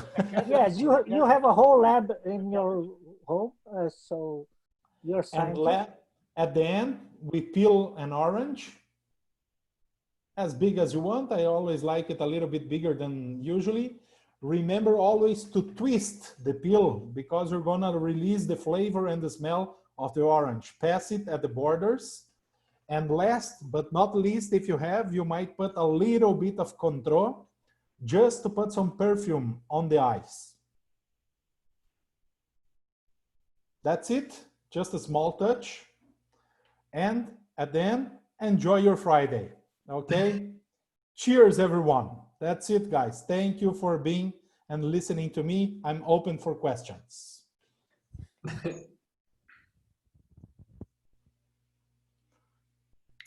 Great tricks, Gustavo. Great tricks to expand the capsulorhexis. But you can use easily the capsulotome needle in order to create a second flap to enlarge your capsulotomy instead of putting the forceps, the scissors inside. You can use the capsulotome also. Yeah, actually, one of the things is in these cases when they are elastic, and that's one thing. I'm talking about the first case. I'm talking about the first case. Yeah. But just to explain you, the hardest thing for me when learning phaco was doing the rhexis until the day someone gave me a micro utrata, and that changed my life. I couldn't do it with the cystitum. I couldn't do it with the regular utrata. When I found the micro utrata, my life changed. And I tried with the cystitum sometimes, but I couldn't do it. Marcelo, you wanted to say something? No, I think that the idea to use micro instruments to do anterior surgery is a great idea. When the duet system, I think from MST appeared, it changes the way that you can tie knots, cut the capsule, cut the sutures, repair the iris. Everything is easy with micro instruments. You can use also the vitrectomy instruments. They are very similar. And also they are disposable and cheaper than the regular ones from MST. But I think it's a great idea. Thank you so much. Gustavo, they're asking you which instrument you use to hold the eye. Actually, it's not to hold, that's my chopper. I like to use the chopper because it has a ball in the extremity, okay? And that avoids a lot to having posterior capsule ruptures. It's much safer to use that. I like it a lot. Just to comment on your second case, it's good you solve it very nicely. The thing is, when you have that hinge, you have the leftover of a capsule which you cut, but it was in the main incision and it was great. It's a little bit difficult when you have it on the opposite side where you place your phaco, because sometimes the leftovers of that capsule is coming into your phaco probe when you are doing phaco. So you are careful. In this situation, you are completely on the opposite side, so you are completely safe. But sometimes when you have the leftovers on the opposite side, it can be very tricky. You can just aspirate and complete the rexis with the fake. Yeah, it's also true. And the funny thing is that before starting that surgery, I was very clear that this was an elastic, it was a young patient, elastic anterior capsule, but even so, I could not control it in this case. But happily, I didn't have any great issue with that. So you know, one of the worst parts of my surgery, I'm not happy at all, is with my capsulorhexis. Whenever I make a very perfect capsulorhexis, I put the video in YouTube and Facebook for everyone to think that I make perfect capsulorhexis. But in the instances I had to enlarge the capsulorhexis, I made it after the phaco and IOL implantation, because I'm going to explain here. I can manage it to proceed with the phaco even with smaller rexes, but what I like to do is to place the IOL, and then I know exactly the overlap I want to leave with the IOL in place. So that's the moment I enlarge the capsulorhexis, just for that, because I usually, if I enlarge the capsulorhexis previous to the phaco, I'm afraid that it will not be okay again, and it will not be the size real size I want. thank you. That's a nice comment, especially when you are using trifocal, multifocal IOLs. It makes a lot of difference. Very, very nice. Thank you, Milton. I'm going to try that. You taught me something today. Thanks. Omar. I realized that you routinely stain your anterior capsules. Yes. Okay. Has anybody realized how when you, first of all, excuse my shades, I'm wearing them because I just can't hear anything off my computer, and I don't have headphones. I've got these speaker shades. So I want to be involved in the conversation, and I want to hear everything everyone is saying. But when you stain the anterior capsule with trypan blue, changes. Sorry, your sound was cut. What changes? The texture of the capsule changes. Yes, yes. How it behaves, which is very helpful, in my opinion, obviously if you cannot visualize between the capsule and the cataract, and also in pediatric cataracts. Because pediatric cataracts, what happens is the anterior capsule is so elastic that when you stain it, what happens, you can perform a rexis in a similar way that you would in an adult. Does anybody have the same experience? Guys, who want to talk? Milton, what's your experience about that? Well, I definitely think that Trypan Blue changes the texture of the capsule. And just like Gustavo, I use Trypan Blue in all of the cases.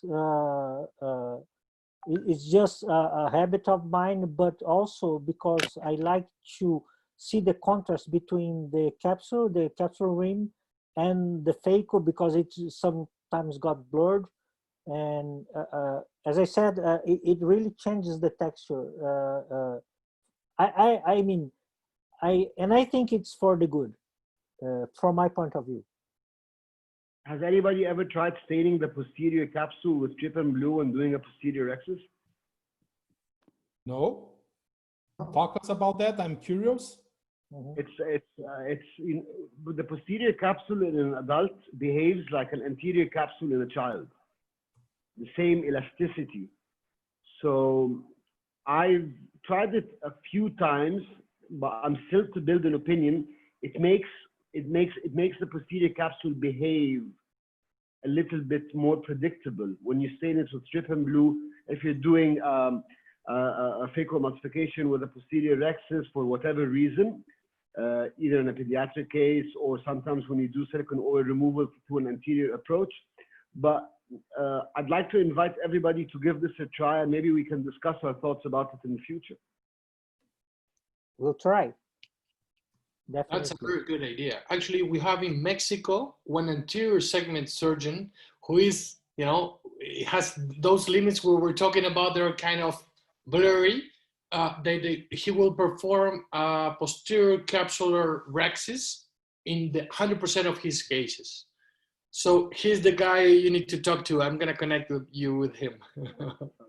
Nice. Okay, Omar, it's your time. You want me to play your video now? How do you want it? Yes. First of all, Gustavo, I'd like to thank you for inviting me. It's a real pleasure to get to know people from around the world and share our experiences. I'm very happy to be with you. This video is a little bit outdated. I recorded it quite a few years ago. And since then, like a bunch of different techniques for aphakic correction were devised by colleagues. So if you may, please, Gustavo, if you can start playing it. Okay, 1 second, and I'm gonna share my screen here. Omar Barrada here. You want with sound or without sound? With sound, please. Okay. Can you see it? Yes. Okay, let's go. Good day, everybody. My name is Dr. Omar Barrada. Today I'll be talking about how to clog up your coronary arteries prematurely. This gentleman came to me in the clinic after examination. As you can see in this clip, he has a mature cataract with some calcification of the anterior capsule and subluxation of the cataractus lens. After removing the synechia with an iris repositor, what I do is I do a pupillary stretch in order to enlarge the pupillary aperture so that I can perform my phacoemulsification. I stain under viscoelastic. The subluxation is very obvious with rocking of the nucleus. I start with my capsular rexus in the direction I'm not usually accustomed to, in order to try as much as possible to avoid the area of calcification, as sometimes these areas are very difficult to or impossible to perform a rexus over. Luckily, these were subcapsular calcifications and not capsular calcifications per se. And I proceed with my capsular rexus, as you can see, and do a spiral rexus in order to enlarge the rexus as much as possible, trying to pull the rexus underneath the pupillary margin. Then I proceed with my phaco. These are my settings during emulsification of such hard nuclei. I started first with 100% torsional amplitude, but realized there was too much pushing of the lens and less emulsification. So I increased and I added some phaco power into my settings. I started by performing a deep groove in the middle, and then I enlarged the groove on either side in order to accommodate the sleeve inside the depth of my groove. So you can see, because of the subluxation in the lens, there's some sort of rocking motion or rocking motion of the lens as the phaco tip tries to emulsify. I attempt to crack, but I realized that it was impossible, so I decided on deepening my groove a little bit more. And this is an example of one of those cataracts that have very gummy posterior fibers that really resist cracking with the usual manner. The trick in order to try to successfully crack this nucleus is you really have to groove really deep into these fibers. Here I do an incomplete crack and decide, because of the narrow pupil, to try to chop this lens. So as I'm trying to vertically chop, as you can see, I'm having a little bit of difficulty and I keep losing occlusion from the phaco tip. And then at one point, I lose occlusion. And oops, I cause a rent in the posterior capsule. This man had forgotten to mention to me that he had previously done a vitrectomy for a proliferative diabetic retinopathy. And that's why the lens falls in a matter of seconds, as it is not supported by any kind of vitreous from behind. I was performing the surgery under local anesthesia, and this is what scared me, as I had to switch from an anterior segment surgery into a posterior segment one that might have been lengthy. So I go inside with after inserting my trocars, which are valved, I do an anterior vitrectomy. I realize that there's no vitreous in this patient's vitreous cavity. Thankfully, because that made my surgery a lot shorter.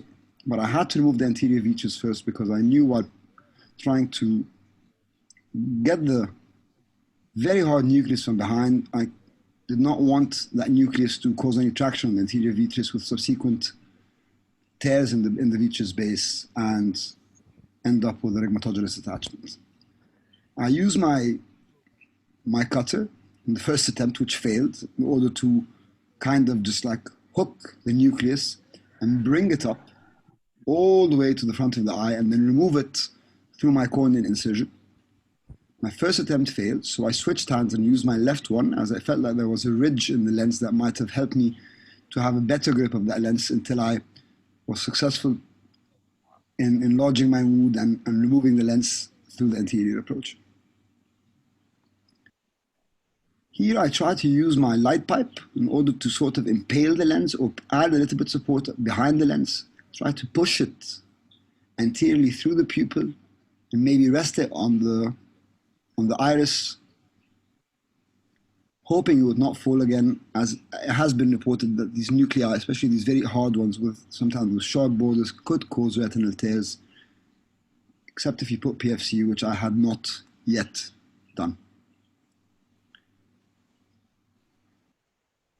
Trying to push the lens up with the light pipe, I realized this attempt was going to fail, and I was just waiting for the lens to fall back into the vitreous cavity.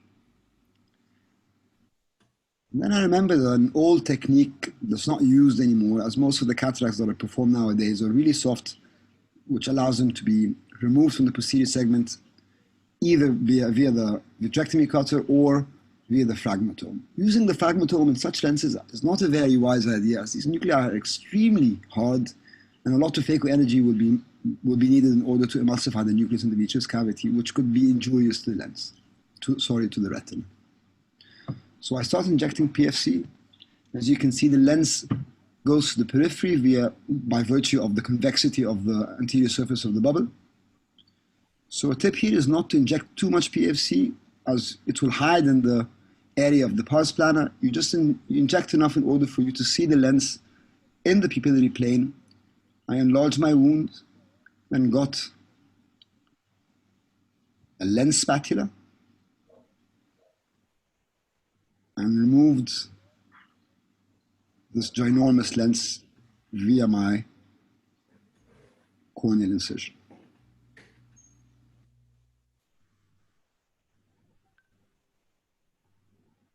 Not a very gentle technique, but desperate times need for desperate measures. The pupil is peaked temporally here, as you can see, by the stained remnants of the capsule. And this is the mistake that I've done, that I forgot to enlarge my capsule rexus in order to accommodate such a large nucleus. So you see here, with the forceps, I will pull Gustavo, I capsule think bag your into the middle, mistake, I think, and then using my detector, I will I showed what I remove this wanted to entire. show. The rest is basically an implantation of an IOL in an aphakic condition. Okay. Can I stop sharing? Yes, so this is my case. It's I think it's riddled with mistakes that I did, that I would have done differently given the circumstances. So please, I'm open for any comments, anything at all. Very good. Marcelo, I want your comments on that. Since here in South America, we have lots of brown cataracts like Omar has in Egypt. It's a difficult case. I would make some things different, but it's easy to say now, knowing the result. But first, when the cataract is so hard, I like to expose more lengths of the tip, so I don't push everything. I move the tip doing the circus. I would use some iris retractor. I think in those hard cases, having a good visibility of what's happening, it's always useful. And you can also hang the capsule in the case that it's moving too much without using capsular hooks. But the rest is okay.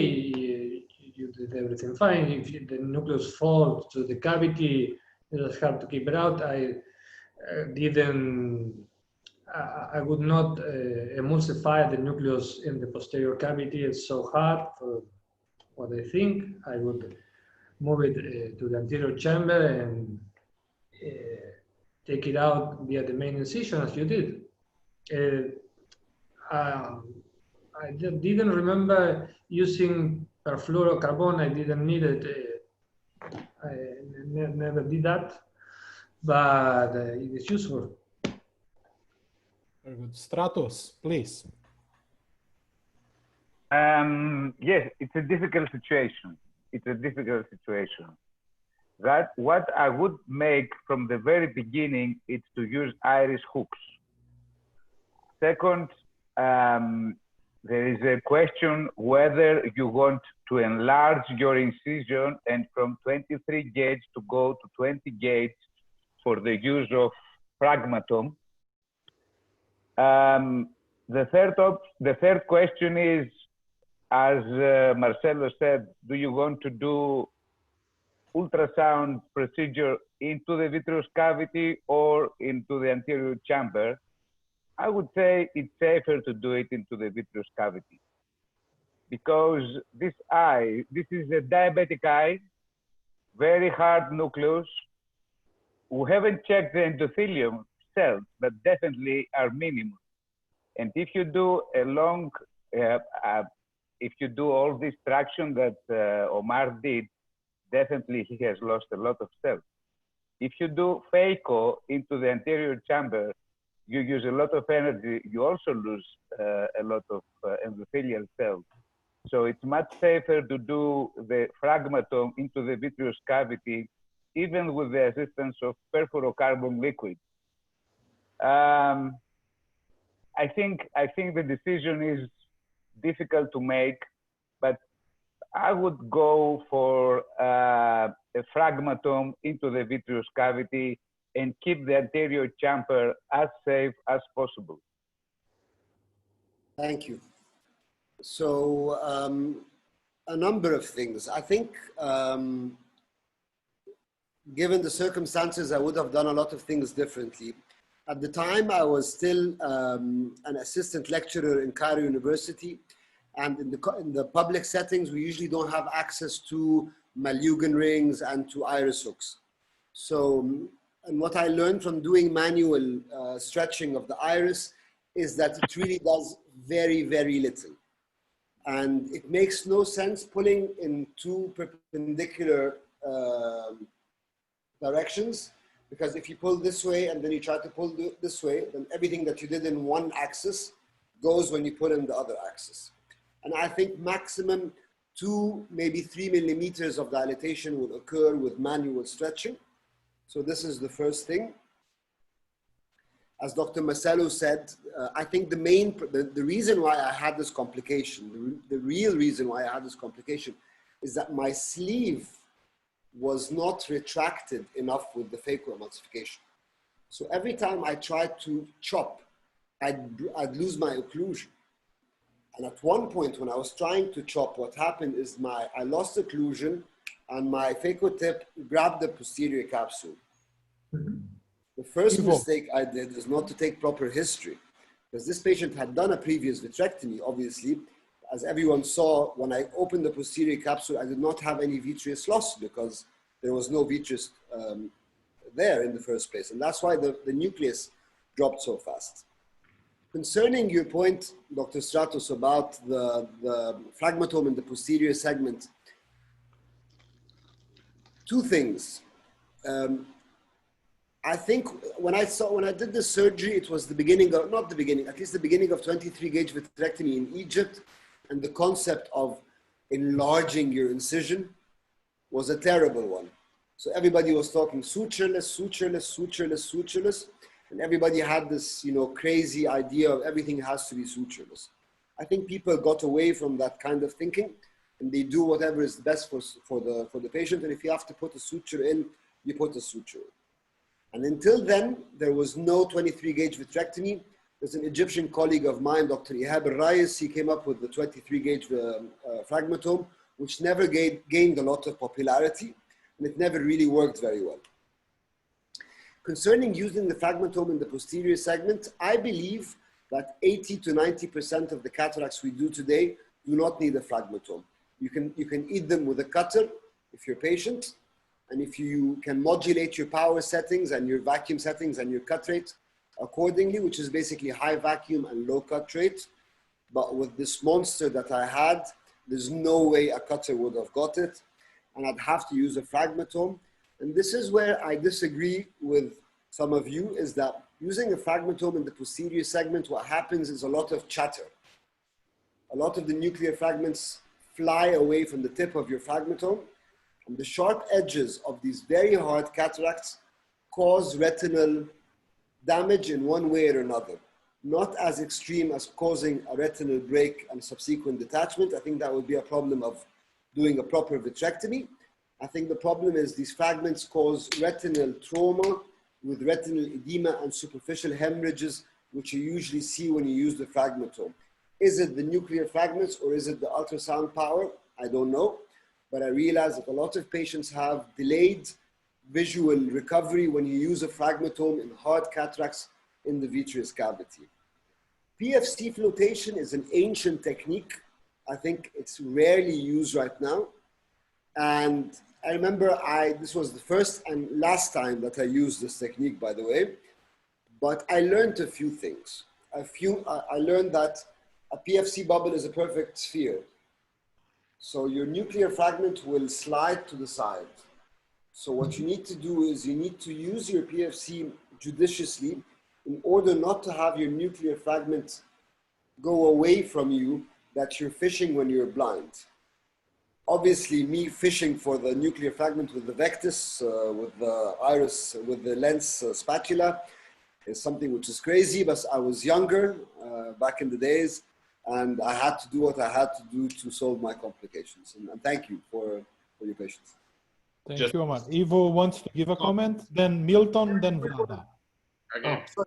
Very quick one. I want to congratulate you to show this type of case. I think it takes a very good surgeon to show a case like this, because you need to be, and I'm pretty sure you have a growth mindset. So you're showing it because everything you learn about it, and we're learning with you. So I really want to congratulate you with that. And that's a clear limit for somebody like me who is an anterior segment surgeon, right? The moment that nucleus goes, I will call Dr. Stratos right away. I will just close the cornea and just, it's your case, okay? But Yes. I want to congratulate you for that. So unless anybody else has anything to say, I'm a simple man from a simple country, and my drink of choice to unwind is something very classic. So let's all welcome the famous cerveza, beer. I think everybody in the world can relate to this lovely beverage that we all love very much. And again, Gustavo, thank you very much. It's a real pleasure to be with you guys in the show. Thank you, Omar. We still have some comments. Milton, please. Well, I'm just following Ivo, because if we had voting here today regarding the bravest speaker, you would be the winner. I have worse cases in my computer that I'm very ashamed to show off, because being judgmental, being judged by your peers is something that takes some bravery from you. So you are the bravest in this lecture. Congratulations. On the other hand, I think maybe, and it's very difficult for us to evaluate afterwards, but in these previous vitrectomized cases, what happens is that sometimes the vitreous surgeons may have touched the posterior capsule, and sometimes you already have the problem already established beforehand. So no matter what you could do in your surgery, maybe the fragility of posterior capsule in some part of that has already happened because of the previous surgeons. Every time I perform a surgery, a cataract surgery, in a vitrectomized patient, I warn him that maybe there's a chance of a nucleus drop because he was submitted to a posterior surgery, and you know, it happens. So I want to remind you that maybe it was not absolutely your fault. Maybe it's something that should happen. Thank you. Vlada, Yes. please. Yeah, I want to congratulate Omar for the nice surgery, and just a comment for the PFCL. I like this technique. I also like to use it. What I do is usually where I put a little bit of PFCL, and then when the nucleus or something is tried to floating on the back, I put with the vitreous probe and grab it and add a little bit PFCL until I put the whole lens up. And then depends, if it's not too hard, I fill it with some dispersive viscoelastic and do the phaco inside, or if it's like this hard rock, then just widen the main incision and take it out. I also don't like to use frag very much. I try to avoid. If I cannot do it with a probe, I usually like to take it out from anterior part. Actually, we have Dr. Navendo Rai, who said here, he uses a 24 gauge needle to fish it. He impales the nucleus, and then he works it through the pupil to make it easier to take out. Marcelo, you had a comment. They call it the nuclear lollipopping technique, Gustavo. Sorry? They lollipop it. It's called the lollipopping technique. So Lollipopping, yes. Marcelo. No, just a little comment that maybe if we see that too when we do extra, that if you open the cornea a little bit more, it is more gentle to the endothelium. You don't have to force the nucleus. Yes, it's always better to enlarge your wounds and not have to suffer with the wound is not large enough. And another problem I made, if you must have noticed, is I forgot to enlarge my rhexis before attempting an extra capsular cataract extraction. Yeah? So, and that's why I got, yeah, that's why I got a whole capsular disruption. But you know, sometimes in the middle, your brain starts to not function very well. Yeah, that's true. The two things I wanted to comment properly. One thing, the surgeon who did the vitrectomy before should have performed the phaco together already, okay? How old was this patient, Omar? if I remember correctly, it's many years ago, but in 50s, maybe 60s, something of the sort. Okay, after 50, if you're going to perform vitrectomy, that's my humble opinion, okay? You should perform phaco together, a combined surgery. Another thing to comment on what Milton said, I'm gonna repeat later, the target, the aim of this webinar was to show nightmare cases, complicated cases, because we have lots of colleagues, I think in all your countries, that they go to meetings, all their surgeries are perfect in 2020. They never have complications. And I don't need to go to a meeting to see that, okay? So Ivo wanted to say something. Just real quick, because I'm seeing some comments and some comments of the panel. I think the takeaway from this case is every time, correct me if I'm wrong, but you know, every year that passes, we become a safety first surgeon. And in cases like this, you can be a good surgeon, very skilled, but if you just good anesthesia, right, retrobulbar anesthesia, and then you put the iris hooks, then you're more relaxed, you know, and I think that's the takeaway here. You prepare before for every case that can be complicated. I don't know if you agree, Omar. No, I agree 100%. I agree. I'm very classic in the way I think. I think preoperative assessment of the patient and knowing exactly what you will need inside the surgery is very important. I believe that safety comes first and reproducibility comes second. And that's the key to a successful technique. You know, we've seen, I remember going to conferences and learning or hearing about certain techniques, especially with glaucoma, that there's only 2 or 3 people that do it in the world. You know, and people try to emulate them and they cannot get the same results. So with surgery, it's safety, reproducibility, and this is what we need to always put in mind for the sake of our patients, you know. Okay, guys, we are reaching our time. We just reached 2 hours, okay? So Stratos, your last comments about this webinar in 30 seconds, and then we move forward. First of all, thank you very much for your kind invitation. It was great to share all these beautiful, nice cases with you. And it was so nice to meet people from all around the globe. I hope the decision to make it was great. And I hope you repeat it again. Okay, for sure. It was very, very successful, I think. Thank you for your cases, Stratos. And if you bring a new cocktail, I'll invite you again. It will be a pleasure for me. Milton Yogi, your comments, 30 seconds, please. I really loved being invited for this lecture, but I expect everyone to know Brazil when the quarantine relaxes and this pandemic is over. You are so welcome to visit Brazil and also to prove caipirinha. Thank you, Milton. I do a great caipirinha, not as good as Milton, but I have some skills. Vlada, 30 seconds. I would like to thank you for your kind invitation, and it's a really pleasure to meet with some old friends and to be together, and also to meet the new colleagues and to share the minds and experience. And what I like the most about these webinars that you organize, actually, that every time I learn something and I remember something maybe which I forgot, and I become like more experienced, like I am doing the surgeries. So I like it very much. Thank you once more. Thank you. Ivo, 30 seconds. No, I think all the claps and the honor is for you, Gustavo. I think you did an amazing job in making all the pieces together, you know, anterior surgeons, posterior cataract surgeons. I think this was amazing. I really enjoyed it. I think the people learned it a lot. Thank you. Thank you. Omar Barrada, 30 seconds, please, my friend. I'm happy to reconnect with old friends and make new ones.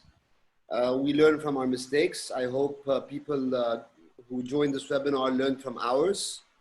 And I'm sure we'll make more mistakes in the future. And this is what science is all about. Thank you very much, Gustavo. I appreciate it. Very good, Omar. Very good. Marcelo. Thank you for having me here, and I'll take my 30 seconds to invite you to our Extrema Curso. This year we are going virtual.